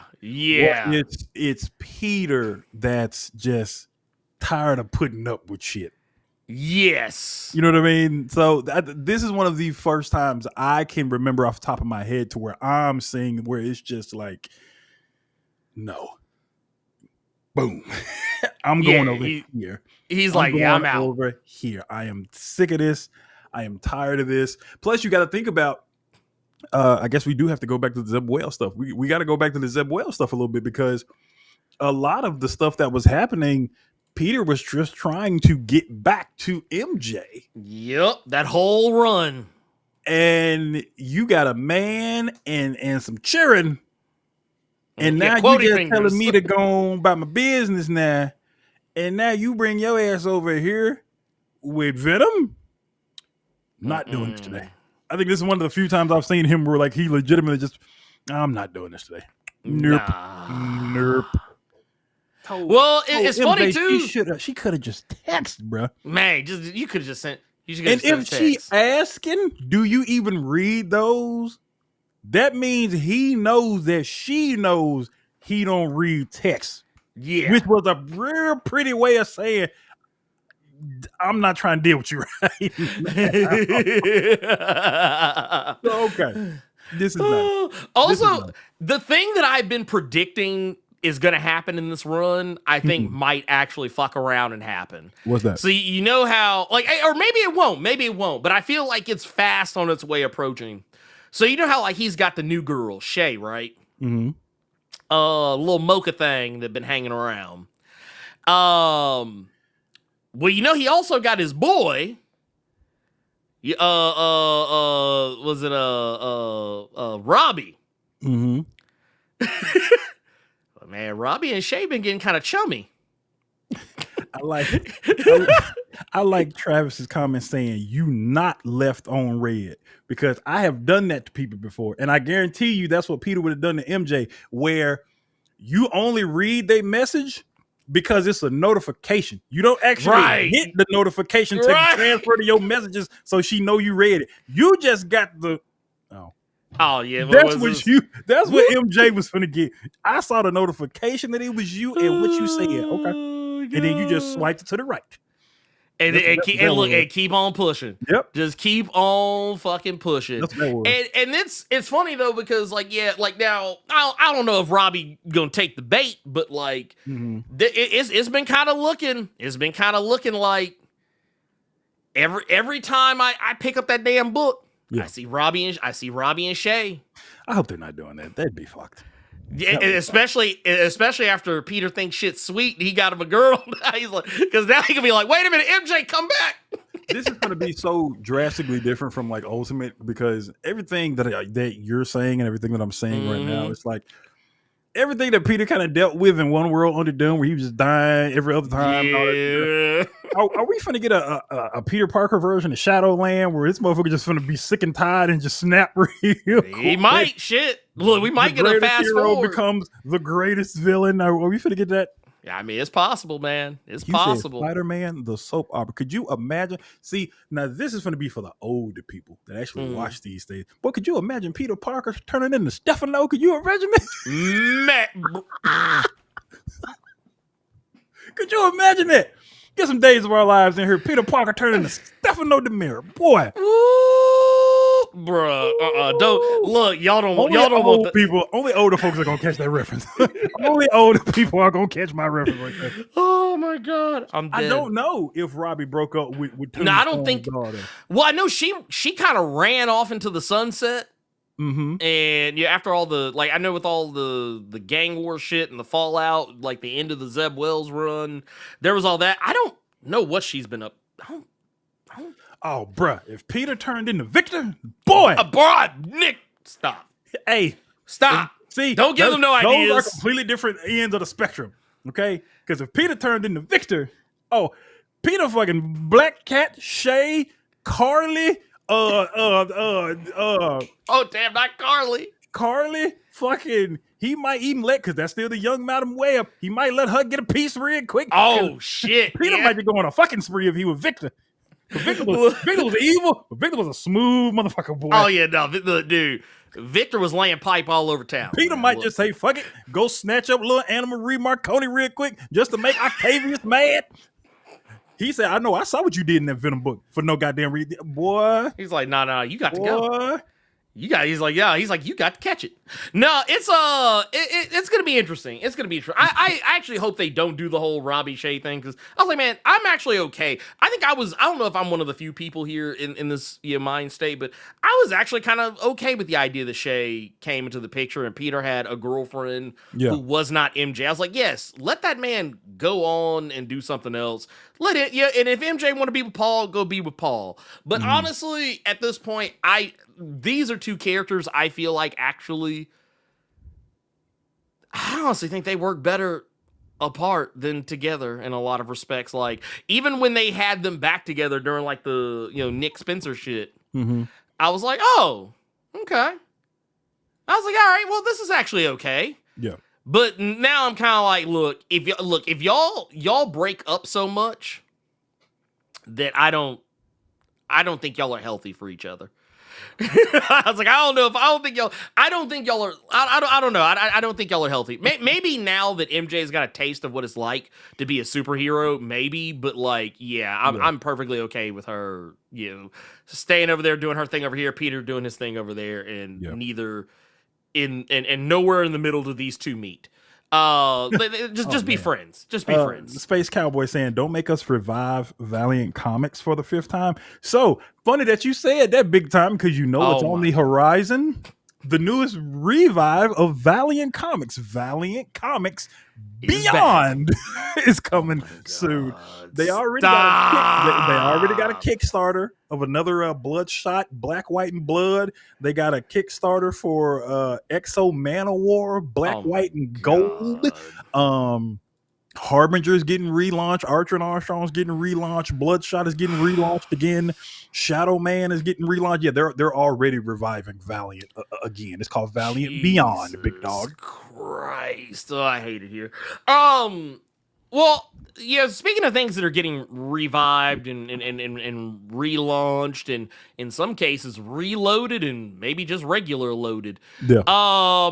We do have, this is actually a book that I know for a fact Carter and I have thoroughly enjoyed. Mm-hmm. And that is, let's see, do I have it somewhere where I can actually reach it and it's not behind like 50 million, 11 billion things? That Immortal Hulk is so goddamn massive. It's so stupid. It is huge. Because I was going to ask you, was that Captain Marvel that was next to it? What's that yellow book? Yeah, that's Captain Marvel. Okay, but that Immortal Hulk is stupid. That shit is stupid. Like, what did they say? Like what was they say? Like, oh, you got a big old like ignorant ass. Yeah. Like just a big old stupid ass. Yeah, that's what that is. But no, this I actually found it. Bam. Mad I don't have that. I wanted that. This now that book 1 actually means something on the side. Well, the thing is, that's how I knew. When they said book 1, I was like, and they do kind of leave it open at the end that, there could potentially be more. They don't like they don't. I think let me see. I'm trying to remember what it was they said at the very end. I think it's what I think that's just a sketch. But like when you get to the end, they make it pretty clear that someone the powers that be out there in the world of Die and all the craziness they got into, there is something still out there. And this book is getting a follow-up. We're getting that book 2. It's on the way. I believe it's coming out in November. To my understanding, so it's actually not that far off. But the new volume is, and I love how they did this. They actually did this pretty slick. I think they did this pretty slick. Basically, what Image did is they put first off, they were releasing promo images. Yep. They were releasing promo images, and the image in question was It was basically, hey, it wasn't a D20. It was like a D12 or something like that. I think it was a D12. Mhm. But they basically they released them like counting down numbers. And then eventually what happens is you find out, oh, well, we're getting, it was obvious what it was. I don't. Incorrect. Incorrect. And I'm happy you brought them promo images up. I wish you had one you could show because one of the reasons I sent you that link, that Facebook link I sent you, was because I wanted you to check out them goof ass comments. And then I run on Reddit and people were saying the same thing. Got so you. What Ernie is talking about, Image came out with these promo images of like D20, and it's like it's happening again. And I'm like, now, because I've read Die, and Ernie has read Die. That's the first thing that popped into my head. Oh, we finally getting it. It took 6 years. It's finally happening. Finally getting book 2. Ernie Carruthers, do you want to know what everybody actually thought it was? Oh and my God. Everyone who said Die was wrong. You want to know what they thought it was? What do they think it was? What's something else that's I'll see if you all can figure it out here. What's something else that's kind of like D&D, playing with dice, stuff like that? People are getting trapped and whoop.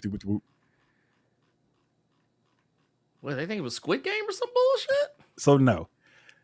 Yes, there you go, Osiris. Motherfuckers thought it was Critical Role. They thought Critical Role was getting it. I shit you not. Everybody thought this shit was going to be Critical Role. Literally, every comment I saw was telling people about Die. Die already came out. They're not going to do another Die. It's Critical Role. That people saw that. Yeah, people saw this bullshit and Critical Role. Yes, they did. Well, because I'm looking at okay, so here I just want to show you because like this is the first one I saw was the. You want to move that comment out the way so I can read it? Here you go. There you go. But like, it's right there. Like this is even though it says again. Critical Role didn't even have one goddamn comic that came out with images, as far as I know. No, not that I'm like initiative again. The game is never over. Oh, they doing Critical Role. It's Critical Role, y'all. And this was another world's greatest RPG. Which, okay, this one, I feel like this should have gave the game away immediately because there is an actual Die game. Yes. There's an actual Die, like this, this book here, I'm just going to pull myself up here just for a second so I can show y'all. Yeah. This book, there is it, like, okay, first off, in the back of the book, there's rules to play the actual RPG Die. Okay. And then they also, Karen Gillan's and Stephanie Hans, they also released an actual book about this size that is the actual That's the game. Yep. It's like not a comic, it's the game. So and they had put this on Kickstarter like 5 ever ago. Yeah. And I'm mad at myself because I missed it. But then like let's keep it pushing because then you get to another one that says, and then I love how this one Die Another Day. Hey, that whole thing. Shout out to that movie because I like that Bond movie. I'm sorry. I like it. I like Die Another Day, bro. It's silly. It's a silly Bond movie, but I mean, it's not the first time Bond's been silly. So I mean, it wasn't like some, oh my God, I've never seen anything. Like it's been silly before. That was my introduction to Captain Flint before Black Snake. He's supposed to be a whole Asian man though. It's like, oh evil my Asian God, man. That I'm not gonna lie. That was like the one part where I was like, ooh, I don't know. But no, when and then eventually, okay, we get to here. And this is where the truth comes out. That Die by Karen Gillan and Stephanie Hans is back. And here's the best part about this, in my opinion, the best part about this is that I liked that they actually took the time to refresh people on the story. Like, for whatever reason, if you just might not remember. Yeah. But basically, they put up these promo images saying an amoral god hunts through a role-playing game. In 1991, it took a group of children. 2 came back maimed. And because that was because one of the motherfuckers The sister literally came back one arm. I remember that. Yeah, she came back with one arm, and I think one of them lost an eye, if I remember correctly, or something along those lines. But then, like it says, by 2018, they were middle aged and broken, and then it took them again, and one came back dead. Now, here's what confused me that made me pull the last trade out. I don't remember nobody dying. I don't remember nobody dying. Because I remember the one that died there, he came back, but he was just blind. I can't remember. I'm like, who the fuck died? I can't remember. So now I'm in the process of rereading that last trade. Yeah, it's well, the funny thing about it is, and technically, I don't want to say too much about it, but basically some wild shit happens in the book. Yes. That's honestly, because the ending of it, I'm not gonna hold you, is kind of crazy. But none of this reads as it should have been Critical Role to you, right? No, not at all. I was like, first off, Critical Role is such a thing unto itself. And to be fair, they've had comics before. I don't remember who printed them, but I think it was Dark Horse. I think it might have been Dark Horse. I think you're right. I think you're correct.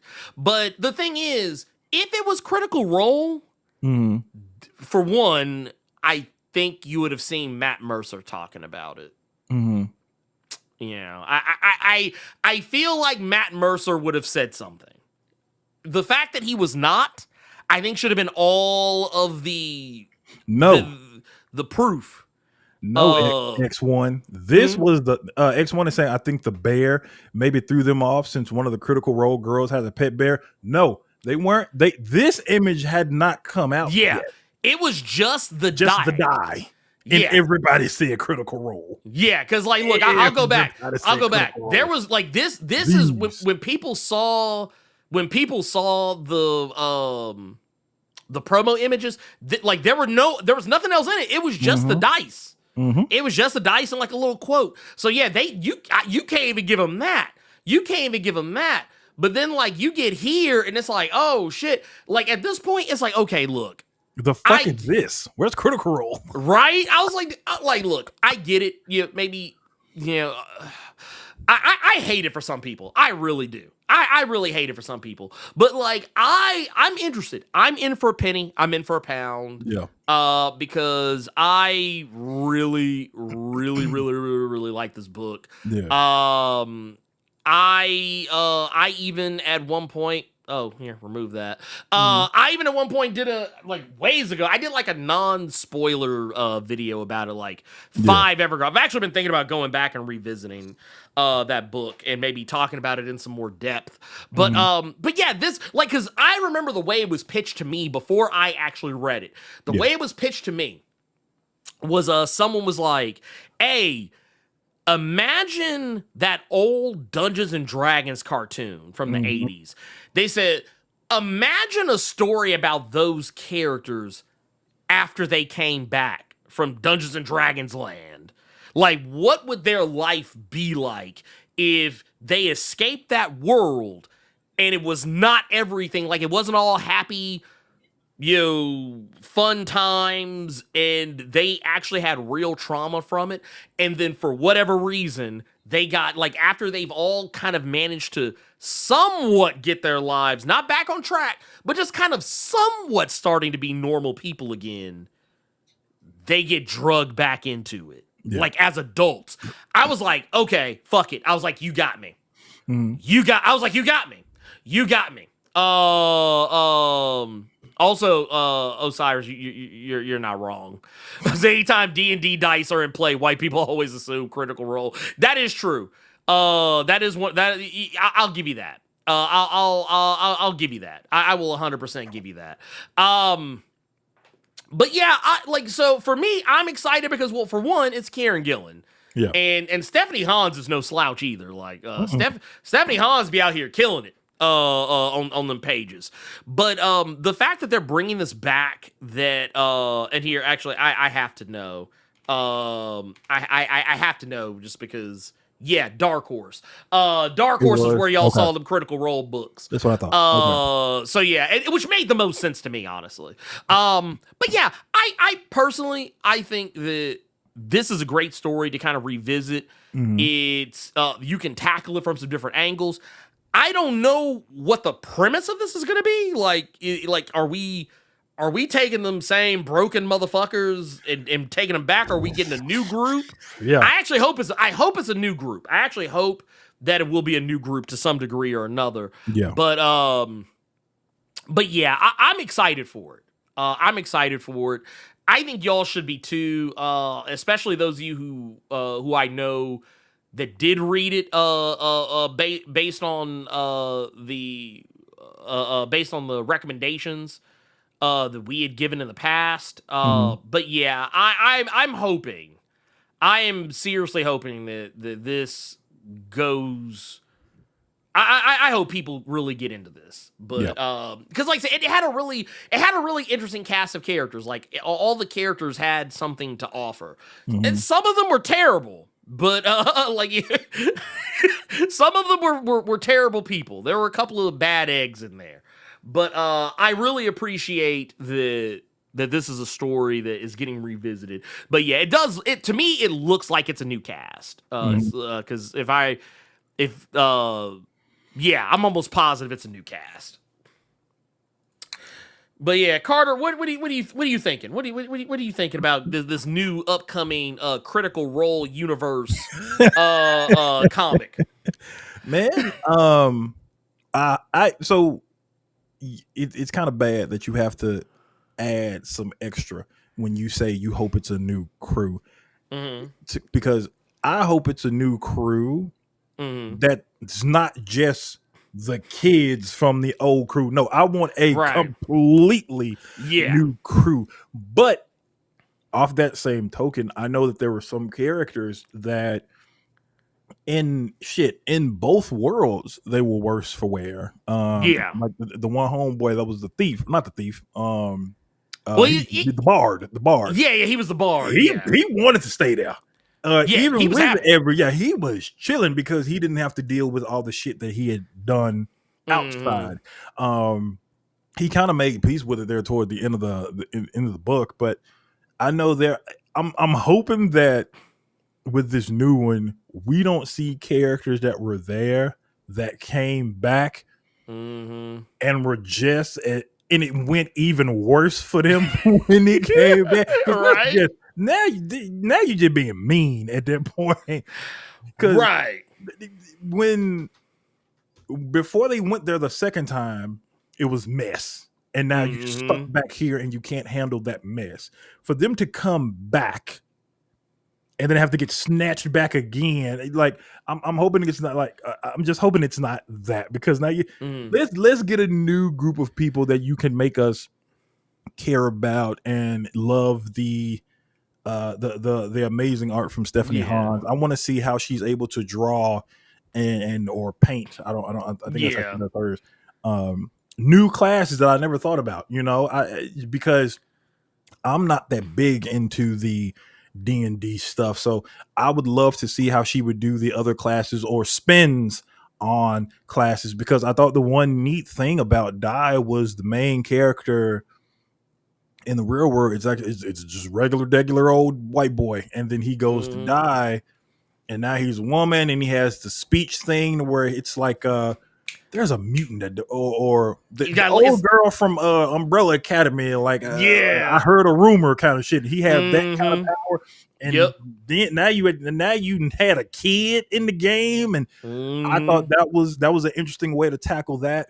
Dude, the Grief Knight was the Grief Knight was bruh. The Grief Knight was crazy, and then when he got the rage stuff later on, the one sister had the little sister with the one arm to where she needs the coins to power her up, but it was also in a sense where I just realized I could just show this. Is like I was like, wait a minute. I was like, I'm sitting here bullshit, like I can't show you some shit. Grief Knight was cool, but I like the way they did the main character's sister, where she had to use the coins and stuff for everything, but it was almost treating it like it was a drug addiction. Her shit was wild. Yeah, like it was all, especially with me and my line of work and always going downtown and stuff like that. You know, just to see it's tackled in a way where she's a drug addict, and Yep. we'd already talked about the grief night, the one sister that damn near owed every god possible a damn favor. Oh yeah, because that was a old girl right here, like because basically she would have to like sit down and break bread with the goddamn gods basically and be like, hey, can you hook this shit up right here? I need this. All of that, I'm saying all of this because all of that was a really dope and interesting way I'd never seen it tackled before. So I would love to see Kieran Gillen and Stephanie Hans do that again with a new class of characters, both in a new crew and different character class kind of thing. So I would really enjoy that. I'm wondering if he's going to be able, I'm wondering if any book will falter though, because if he's going back to this, is it going to be like a long break from for Power Fantasy? For Power Fantasy, or is he going to be working on both at the same time? You know, so that's one thing that I am wondering. And this was my introduction to Stephanie Hans. I'd read Stephanie Hans like years ago. And funny enough, she was with Kieran Gillen. It's when they were doing the Kid Loki stuff with Journey into Mystery. So to have her just on a book was it really made me appreciate her art to where I wanted that fucking hardcover. But that hardcover it was hard as hell to come by. That's why I was so appreciative when you gave me the trades. But man, I'm really wanting to see what she does with a new group. Absolutely. Oh yeah, no, because like, dude, this shit right here, like, dude, like I said, right here. Yeah, that boy. Yeah, Grief Night was more fun. Because here's the and this I want to make sure y'all I'm gonna go back because I want y'all to be able to see this. So like basically his whole thing was that like his power had to make him feel like he had to feel emotional pain. Mm-hmm. And that's kind of like why in here I'm gonna pop this so like y'all can kind of see it a little bit better. But like right here, you can see like basically to summon the power that he's going through, he basically has to experience some of these awful things, like things like his own personal traumas. Your kids won't. Yes, he was kind of a pacifist, but like you being here means you can't see your kids grow up. You can't see your baby graduate. One of your kids was in the hospital and you stuck here, and he would have to use that in order to just wipe out cities, because that boy was OP as hell if you got it bad enough. So like that's the real sorrow spectrum, the sorrow lantern. yeah, for real. The one thing I will say in the chat right now, saying that you think they'll turn this into a movie or TV series. Honest to God, I hope they don't do either, because I think in this medium, I think this is a lot better for it, just because of Stephanie Hans' art. I don't think you could do it in a way on a movie or a TV series. I think with this book, you're able to take the time you need to flesh out these stories. I don't think you could do that in a TV show. I don't think you could do that in a movie. Just going back to a conversation that you and I had, Ernie, when we were talking about revival, and you were talking about how a lot of stuff you say you enjoy it, but then you brought up the fact that like there are characters you're meeting now, you don't see them damn near to the end of the books and this, that, and third. So some characters have been merged together. And that's my point. And I wouldn't want to see that. I like that you're able to take as much time as you need to open this up, flesh it out, give us this world to look at and view in this particular medium. So I would hope. The only thing I would want from Die, and I said this when we talked about the original series, I would want a video game, but I would want a video game done in the style of the first Darkest Dungeon.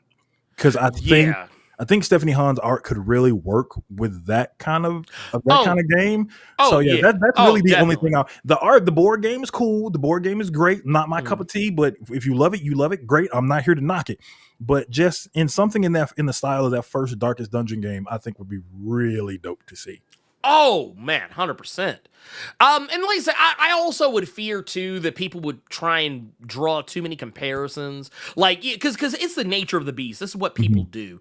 They'll see something that's kind of vaguely similar to something else. And then be like, oh, well, it's not as good as this because it doesn't do this. Like, I feel like the fear I would have for a die, even an animated series, which if they did anything, I would rather them do animated than do than try to do something like live action or like as a movie. But the thing with that is that my fear would be people would look at it and be like, oh, it's supposed to be kind of like D&D. Man, it's not as funny as Legend of Vox Machina, or like the characters aren't as vulgar or as, because that's just what people do. They'll see two things that are vaguely similar, and then they'll have to like make them like out to be, oh, well, one has to be better than the other, rather than just accepting that both things are great and enjoying them on their own merits. And that type of discourse often does. Well, I know some people say, well, it shouldn't matter. Who cares? That type of discourse does actually paint how people view things. It's always like a this or that. It can never be both. For a lot of there's people out there like that, sadly. But I like it just fine in its comic format. And I think if it's never adapted in anything else outside of that, I'm perfectly fine with it. I kind of take the same attitude that I remember oh my God, Brian K. Vaughan and Fiona Staples having with Saga. Just being like, yeah, we don't want this to be, this doesn't need to be a TV show or a movie or anything like that. As a matter of fact, let's make it in such a way that there's no fucking way. I don't want to see a live action version of the Will fucking that spider lady. I don't want to see that. No. I don't want to see it animated. No, Let me just see it in the book so I can turn the page. Yeah, be like, ooh, get this shit off my. Why y'all put this in here for me? But no, I'm here for it. I hope y'all are too. I hope everyone gives it a chance. If you have not, actually, you know what? Let me. I almost didn't do my due diligence here, and you know what? I think it's time that I do. Here, let's. Yes. So, Die. You can read on Global Comics. There you go. So I think that you should go do that. I think that you should go check that out. As a matter of fact, if I'm not mistaken, this is the whole. I think this is the whole series. Yeah, this is the whole series. Die from because it's 655 pages. Yeah, that's the whole series. Which is effectively 20 issues. They literally did like Die 1 through 20 for the D20. But yeah, if you go on Global Comics, you can go pick it up. You can either just buy it, which I mean honestly, if you do, I mean that's you. But I don't live like that. So y'all better than me. But here, there you go. Boom, right there. You can buy it. It's $59.99 on Global Comics. But I will say this, and I want to make sure I haven't really talked about this very much. But and I probably should have. So it's technically on me if y'all are not aware of this. But you can, as a matter of fact, get a discount on your 1-year subscription. You can still get that discount. However, the discount is different. It's no longer 33% off. It's just you get it for like I think $69.99 as opposed to another price point, which I think is still like $89 or something like that. Or it might be $79.99 now, like flat introductory level. But you can get it for $69.99. If you do that, you don't have to pay $59.99 to read Die. You could just open this motherfucker up and just read. The hardcover of Die is good and out of print. Oh yeah. Don't That's look. why Ernie Don't just even sent look. me his trades when he got the hardcover. Mhm. You would have to go the eBay route. Yeah. I think there are a few sites. Well, I think eBay is like your only option for that, just because for a lot of people that don't know, just real quick, real fast, when it comes to image and hardcover releases, the creators themselves have to foot the bill on those hardcovers. That's why you see a lot of them just do trades and that's it. So Yeah. I don't know if Ernie want to add. You find it for like 40 on Amazon. Well, there you go. Boom. Yeah, you can find it. Yeah. They do have it. Actually, do It won't be. Well, It'll be but through here's like one of the people that sell the books. It won't be Amazon proper. It's one of the this is retailers or something like that. Yeah, that's what I was about to say. This is a from what I see. This one, the one that I'm looking at right now, it looks to be this one I'm looking at might actually be the like a legit copy, but like it's also if you look at the time on it, you see like when it says like usually ships within 1 to 4 weeks. That to me is a sign that they don't like they might have some, but they're having to hunt them down, have to look for it somewhere, because those books aren't those books aren't readily available. That's the best way I can put it. But yeah, a lot of the other ones I've seen is like people like reselling them, or you're buying them like from an Amazon reseller, which is fine because I've done that before too. But yeah, I'm here for it regardless. I say go check it out, go do the thing, go read all the comics, link in the description and whatnot for all that. And yeah, let's you know what, and you know that I would say let's make that our recommendation. Okay. Let's make that our recommendation is to go read Die. Go read Die. I think there's a lot. I think you guys will love it. Also little housekeeping because I just thought about it. Some of you may have clocked Carter's shirt. Which by the way, just putting it out there, you can most certainly. Pick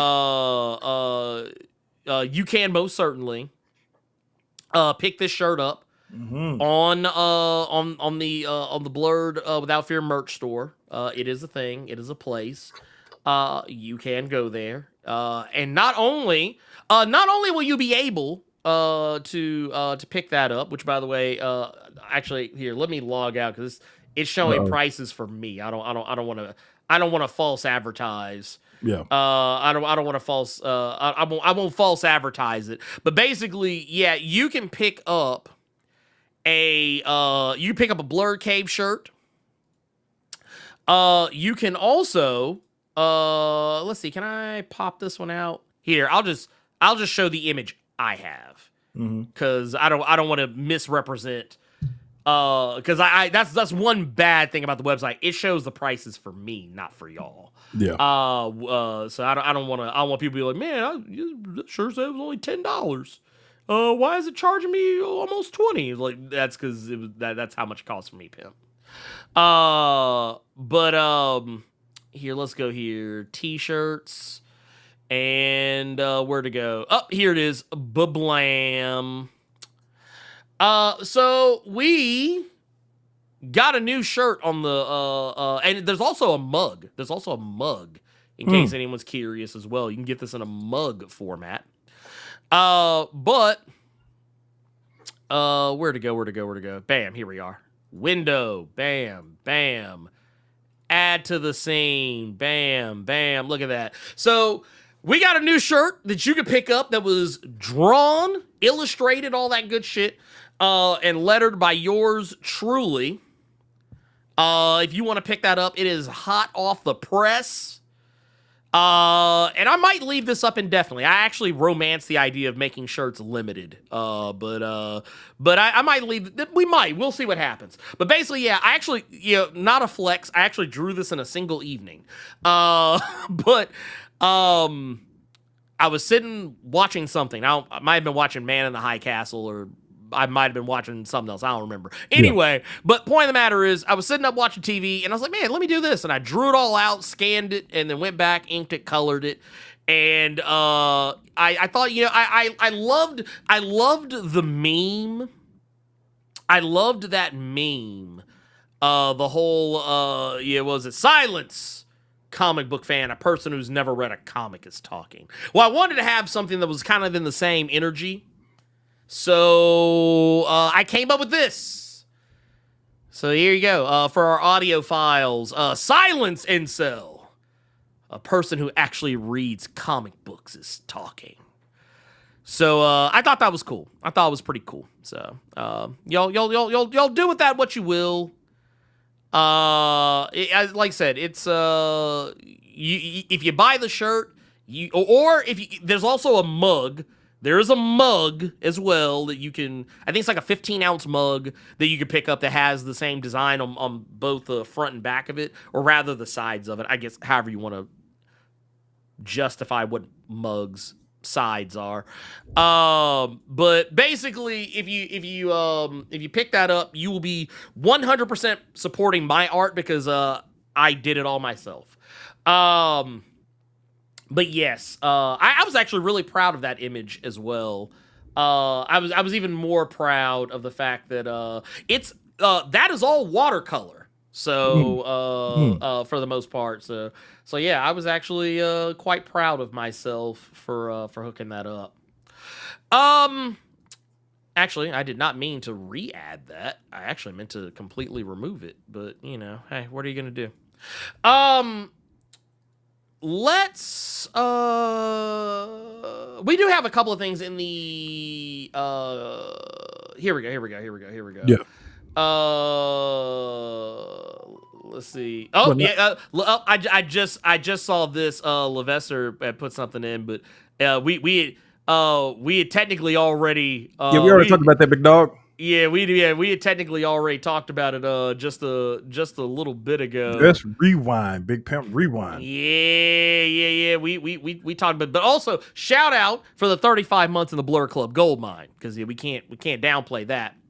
And also we got the homie Nick Shafani out here. Oh man, hitting us with the 1999 super chat. Says hello and playing or I guess I think to say paying my birthday tax 39 on Monday. Love you fellas. Hey, we appreciate you. Also happy birthday out here to my homie out here. That's Memphis fam right there. Nerd 901 fam out here. Pimp. Did I ever tell you when I went to Bishop's wedding he flipped me off? You did. Okay. I had to ask questions. That's like, man, what'd you do though? That was my thing. I was like, man, wait, what'd you do? What did I do? I walked down the aisle with a fucking bridesmaid. That's what I did, Ernie. That's what I did. Wait. A hot ass church. I walked down the aisle with a thick bridesmaid and got flipped off in the house of the Lord. That's what you're trouble. I ain't mad at you. Also, I didn't catch this earlier because, like, I actually didn't have this up. But shout out to All of That Podcast who hit us with a raid earlier over on the Twitch side. We also got Fabric 86 that hit us over on the Streamlabs side. Which, by the way, link pinned to the top of the chat if you ever want to support the channel in full. Yeah. But basically, let's see. Can I I didn't mean to do that, but here, fuck it. We'll ride with it. It'll oh my God. Add to scene. Look here. Here we go. Bam. There. That's the one bad thing about this particular setup. But no, we've got we'll hear from Fabric with a 504 over on the Streamlabs side. Says, hello, after you and Carter talked about Santos Sisters, The Last Blerd Cave, I bought it. Bezos delivered the beautiful hardcover undamaged, but I haven't read it yet. Are you watching Weapons in theaters? We were actually talking about this before the show. That I actually, it got spoiled for me a little bit. Because someone posted one of those, it was supposed to be one of those like spoilers without context things, but like they didn't say what it was spoilers without context for. So like like they didn't even say like spoilers. I don't even think they said spoilers without context in the post. They just basically said, "Oh, hey, what did you? Oh, it's so cool seeing like Wong and Thanos and Silver Surfer beat up," and they put spoiler tag on what it was. And like me, I wasn't even thinking about weapons when I saw those three actors' names. So just not thinking about it, I just clicked on the spoiler tag and was like, oh. Well, that kind of spoils the movie for me. Yeah. And yeah, I was like, okay, whatever. But no, I do plan on checking out. Also, I hope you really enjoy Santos Sisters. I actually still got to go pick mine up. I actually might do that after the show because I think I saw it at my shop recently. I'm gonna go and do that. Okay. I think later. We'll see. But that said, we got Discord. Do we got any questions in Discord? We do. We got three. Let's do it. First one from the homie Melvin here. He's saying, "Good afternoon, my brothers and sisters in nerddom. Ooh. Hope y'all drink y'all water, take your medicine, and had yourself something to eat. I hope you all are drinking water. It's hot as fuck up here." Man, speaking of, whew. Here's my question. I know we talk about comics a lot, but what action figures, statues, or dolls, not that type of doll, you sick freaks, do you own or wish to add to your collection? Stay blessing your ancestors, stay dangerous, and keep moving forward. So I only own one figure, and it was actually gifted to me. Shout out to Tornado Jones. He actually gifted me a Spawn figure. You may have seen the box in like them old Blerd caves way back in the day because I was terrified to take it out. Fast forward to the present time, I'm still scared to take that motherfucker out. It's still in the Spawn box. I don't do figures. I'm scared to do figures. I have seen friends of mine that have them on their shelves, just getting all the dust and just sitting there. I used to. Yeah. What about you, Ernie? No, I used to. I used to do figures. I know me. Mm-hmm. I can't do them anymore. But I will say the crown jewel of my collection is it was a Black Panther figure in Chadwick Boseman's likeness. And I remember once upon a time, I think I might have I had two of them at one point. I gave one away, but I kept the other. And I actually thought about giving the other one away one time. Then I was like, nah, psych. Psych. Okay. We ain't doing that shit. Fuck out of here. Right. But no. Next one here is from Yasuke26. This says Ernie and Carter, but this is totally an Ernie question. Hope everything has been well. Remember y'all talked about that revival show on Sci-Fi. As an active Sci-Fi hater, since they canceled Alphas, I forgot about Alphas. They did. Alphas was kind of tight to me. Yeah, they canceled the fuck out that show. After they canceled Alphas, I told myself I wasn't watching it. I was wrong. 8 episodes in, and I think it's quite solid. Might cover the book on my channel. I like how you put a question in here that was totally just a shout out to never mind. If y'all have watched it, what do you think of it? That was totally a fucking plug for his channel, but it was a question. Yeah. What do you think about Revival, Ernie? So, well, I mean, shout out to the Indie Comics podcast. I'm not gonna hate. I'm here for it. Y'all go check him out. Yasuke's my boy. Yeah. But no, I love the show. I actually just watched the 9th episode came out just this week, I think. And then I think the season finale. There's a season finale next week, and I think that's it after that. Which I won't lie, the way the show is going, I actually kind of feel like they're wrapping up the show in one season. That's what I feel like is happening because like a lot of the stuff that's happened in the books, like later in the books, is happening now in the show. One of the characters that they have to deal with later in the book is basically been merged. For those, I think his name was Edmund. I think it was Edmund, I think was his name. But he was like a white supremacist cult leader. Basically, he had like a kind of a MAGA Proud Boys movement, which is basically what that cult is that Blaine has in the show.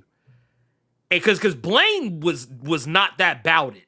He was, but he wasn't like on that level in the book. So like they basically took those two characters, put them into one. That's why, like, I think you might remember when we were talking about the show originally, and I saw that CM Punk was cast on the show. I thought he was playing Blaine. Because I was like, dude, he's a dead ringer. CM Punk is a dead ringer for Blaine. That's why I was like, oh, dude. I was like, chef's kiss. Perfect casting to have CM Punk as a crazy ass exorcist, a wannabe exorcist at that. But then no, it ended up being Trevor from GTA. But I'm not gonna lie, that dude is just always Trevor in everything I see him, and I love him to death. But no, I like the show a lot. I think it's great. I think that it does do a good job of distilling the plot of the comic revival without being too slavish to it, but also at the same time not really like making too many egregious changes. Like none of the changes they made thus far, I feel like, oh God, I wish they wouldn't have done that. I was kind of like, oh, okay, that actually works. That actually works. Resident 8. Also, too, okay, first off, I gotta put respect on this. Carter, do you know who follows your boy? Who that? On socials now? Who that? Corey Reynolds, the sheriff. Oh, okay. Sheriff Mike. Yeah, okay. Sheriff Mike from Resident Alien. I found that out the other day. Like I was like, he had posted something, and I was just kind of scrolling through, and it was like, "Hey, follow back," and I was like, like I'm not saying he told me to follow, but just saying like, just no, it just popped. Yeah. That happened to me. It was like, hey, he's like, he said, it just said, hey, you want to follow back, and I was like, oh shit, let's go. Okay. Let's go. But yeah, I was here for it. But yeah, shout out to Corey Reynolds out here doing the damn thing. Out here putting respect on Blerd Coa's name. Out here representing one of Earth's mightiest out here on Resident Alien. Sadly, the show was canceled, but yeah, it is what it is. Look, it was on Sci-Fi, so I mean, what do we expect? I'm shocked it went as long as it did. Something else I don't think is going to go as long. There's actually a question from Qdoma saying, hello, Carter and Ernie. I hope you're as well as can be. Question of the day is, have you checked out the miniseries? I didn't even know it was a miniseries. I thought it was a series. Yes, a miniseries. Have you ever checked out the miniseries on Hulu called Washington Black? I like the show so far. The novel was inspired by Andrew Bogle, a real-life ex-slave. Have you checked out Washington Black yet? I haven't finished it, but it is very good, and I do recommend it. You can count that as a bonus recommended. If you've not checked out Washington Black, you should. It is very good. It's very much like a Jules Verne type of vibe, but also like with a little bit of whimsicalness, but also framed around a black like inventor scoundrel type. Yeah. But yeah, it's great. It's really good. It's like go watch it. That's what I will say. Go watch it. I think you'll find it. Also, you know what? Speaking of things that no one's talking about, did you know that season 3 of the Proud Family, Louder Prouder, is out? That's what you put on your fucking thing. I thought you just put the rest of the second season on there. Nah. When did it come out? 2 days ago. Ain't nobody said nothing. Dude, they put out they stealth put out a trailer and left it at that. Oh wow. Cause the last episode ended like on a cliffhanger with Sugar Mama. And I was mad because I was never gonna find out what happened. And they just thought the show was canceled. Dropped it. That's what I thought. Yeah, I thought it was canceled, but it's out. Cliffhanger with Sugar Mama. Nope, they did not. Okay, they dropped one trailer like I think 2, maybe 3 weeks ago. They have not said shit about it. And when the show came out, I only knew because someone else had pointed out that it was out and that Disney had not advertised it. Yeah, I got to watch that. So yeah, it's a season 3 of Proud Family, Louder Prouder.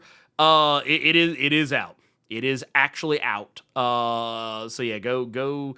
You have a lot of homework this week, y'all. You have a lot of homework. I do. But yes, and then we can get into we can get into some some questions. But first, let's look at the super chat we got right here from Nerd Lars. Says, Happy Black August, Ern Khalees and Carter Memnon and the rest of the War Dogs of Blerd Conda. Did y'all ever discuss what was y'all's favorite Eyes of Wakanda episode? No, we did not. Carter, did you get a chance to watch Eyes of Wakanda? I can't tell you what my favorite episode is because I ain't watched it yet. And knowing that I'm apparently missing out on 2 full seasons of Proud Family is still on the backlog. So. Oh, man, dude, that's crazy. Well, if it makes you... See, okay, I'm going to tell you what it is. Carter is in the same space with Proud Family that I was with The Bear.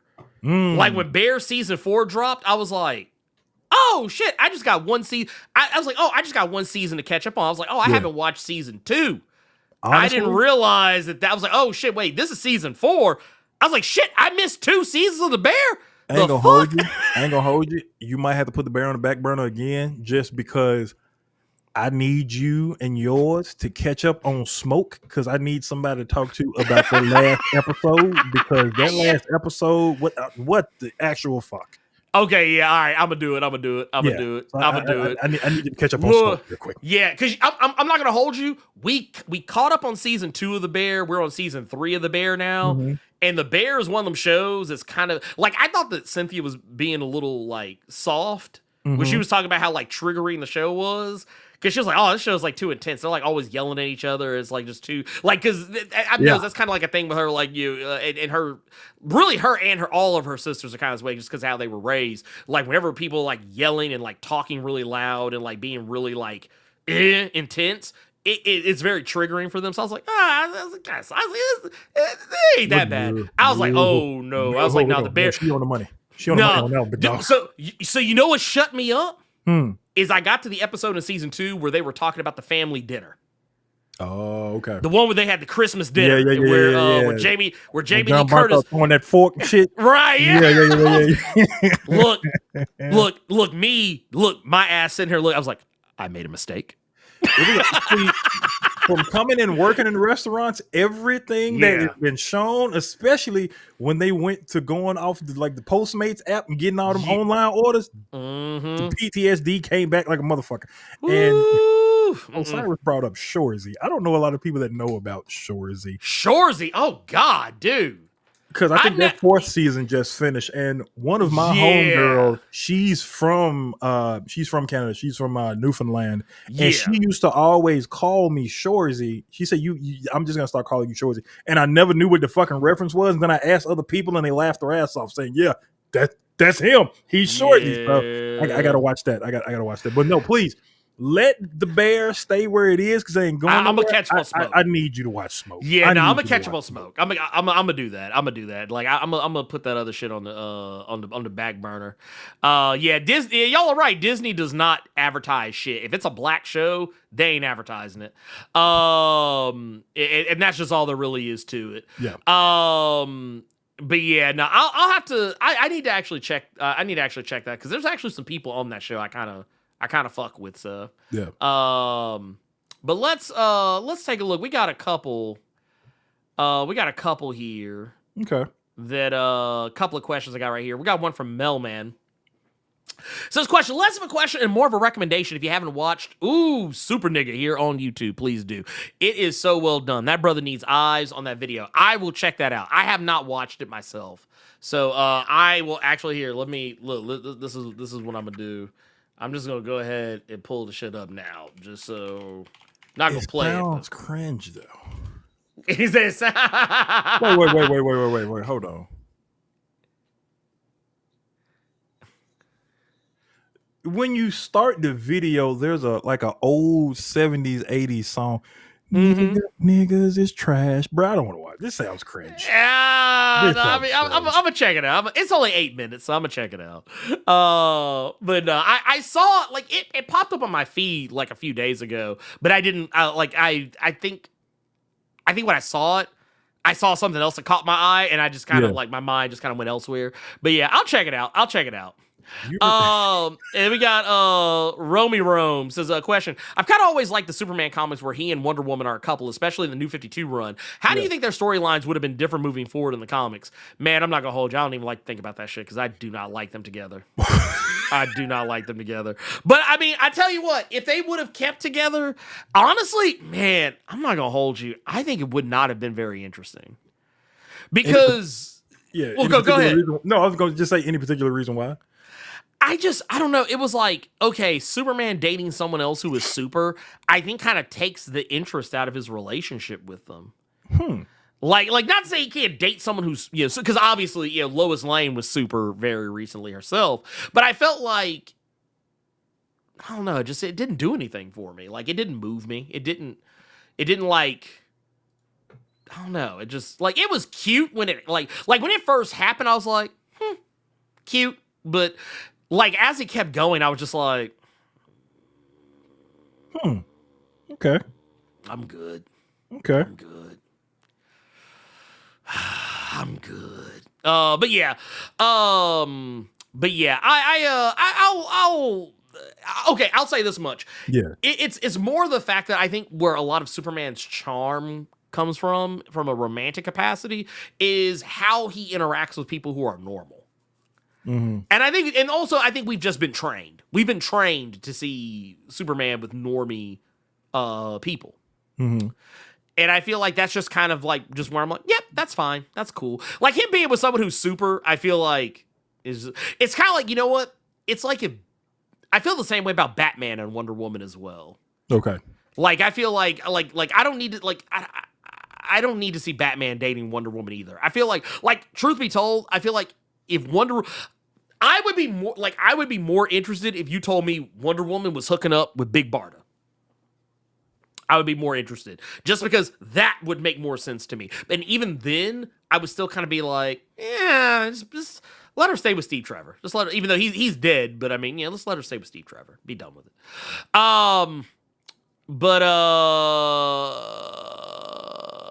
Yeah, and I think that's it. Okay. I think that's it. I don't see any. Yeah, I don't see anything else. At least here, you know what? Let me do this. I keep forgetting. I have options. Nope, don't see anything else. Sweet. So yeah, I think that's the show. The show. I do want to say real quick, shout out to Dang Anks, Tim Height. I probably said that wrong. Jester Designs, Levester, Hanifa Muhammad, and Lord Bretai, who bought shirts before the show. So I didn't I meant to, well, because it was one of those things like they all happened like in between shows. So I just want to just say shout out to all y'all out here hooking your boy up. Most of them being the Silence Incel shirt. And I will say too, if anyone does get the shirt in your own socials, it won't work on Twitter because I'm not on Twitter anymore. If you tag me on Blue Sky, I will never see it because I don't get on Blue Sky anymore. It just, I don't know. There's something about that app that just don't sit right with me. I don't know what it is. I don't know. I can't pick it out. But also, if you tag me on socials, if you get the shirt and you take a picture with it or whatever, let me know. I would love to see it. Let's see here. You say you typed a question. Wait a minute. Let me see. If you typed a question, did you put question at the beginning? Because that's what I looked for. Let's see here. Let's see here. I think that was from a while ago. Yeah, I don't see anything. Yeah, I don't see anything. Yeah, here, yep. Yeah, I don't see anything. But anyway, thank you all so much. We're gonna get out of here. I also have a phone call or a Zoom call to go get on to that I need to double check with a certain somebody about. I'm not gonna tell their business. And thank you all so much for the love. Thank you all so much for being awesome. I saw someone ask me earlier about Storm I think this was way earlier in the show. Yeah, says when we get the Storm 11 review. I've been waiting centuries for your review to pop up on YouTube. Okay, so here's the thing with the Storm 11. It's not that it's not being made. I'm gonna keep it a buck with y'all. I've been working on my comic more than I've been working on videos. If Robo were around, he could tell you I kind of took a break on sending him as many videos. I was sending Robo like sometimes 2 and 3 videos at a time and kind of dropped back to sending him like maybe 1 a week instead of 2 or 3 a week. Well, this week he actually got more videos from me because I've been so caught up in working on the comic, both proofing Heart of the Darkness as well as actually penciling and inking my own other comic. So, which I think I've been deep off in that. And I had also recently completed a cover for another indie book that is not my book. And I've just been doing a lot of stuff, and it basically just kind of came down to me just like, basically the video is half edited. Like I'm halfway through editing the video, and it's just been like I've been so like it's just I've been in a weird place. But don't worry, the video is coming. There's a bunch of stuff. You gonna get it. Just other stuff been happening. You gonna get it. Yeah, you will get it. Trust me, you will get it. There's like honestly, it's gonna kind of become one of those things that like I've become very disinterested in, like, I used to be that guy, like, man, I want to try and get my video out as quick as possible. But I've also discovered that it honestly doesn't matter when I put the video out, the same amount of people are going to watch it. So I've just kind of, like, accepted the fact that I don't need to try and rush to beat the clock. Yeah. I figure it's just better for all parties involved. Okay. But yeah, I'll answer this one real quick, too, and then we'll... and then we'll keep it pushing. We got so yeah. We got Mount Tyler Durden here. Says, is Mary Jane in Amazing Spider-Man comics basically just Jenny from Forrest Gump now? Yeah, basically. I feel like that's the case. I feel like she's just a person that he like. Yeah, what's that song? Somebody I Used to Know. Yeah, that's basically who MJ is now for Peter. And honestly, I'm kind of fine with that. Yeah, and that's it. Carter, do you have anything that you want to share before we get about? No, I'm gonna get back to reading what you all should be doing on this Saturday when y'all get done with us. Go read a book. Go read something. Go read that recommended. Go read something. Yes. Go look. You got books to read and shows to watch. You got Die to read. You got matter of fact, I just put y'all on a game about Daimon Hampton stuff on Global Comics. He's actually got multiple books on there. And you've also got Washington Black. That y'all could be watching. And you know what? Y'all watch Smoke too. Don't make me be the only one watching the one good Smoye on TV. Anyway, with that said, that said, yeah, for everyone in the chat, for Daimon Hampton, for Carter Presents, I am the Blerd Without Fear. Oh man, it feels so much. You know, I might have to retire this one almost as quick as I made it because he's already gone. But you know what? The demons in hell, Hogan. Hulk Hogan, we coming for you, nigga.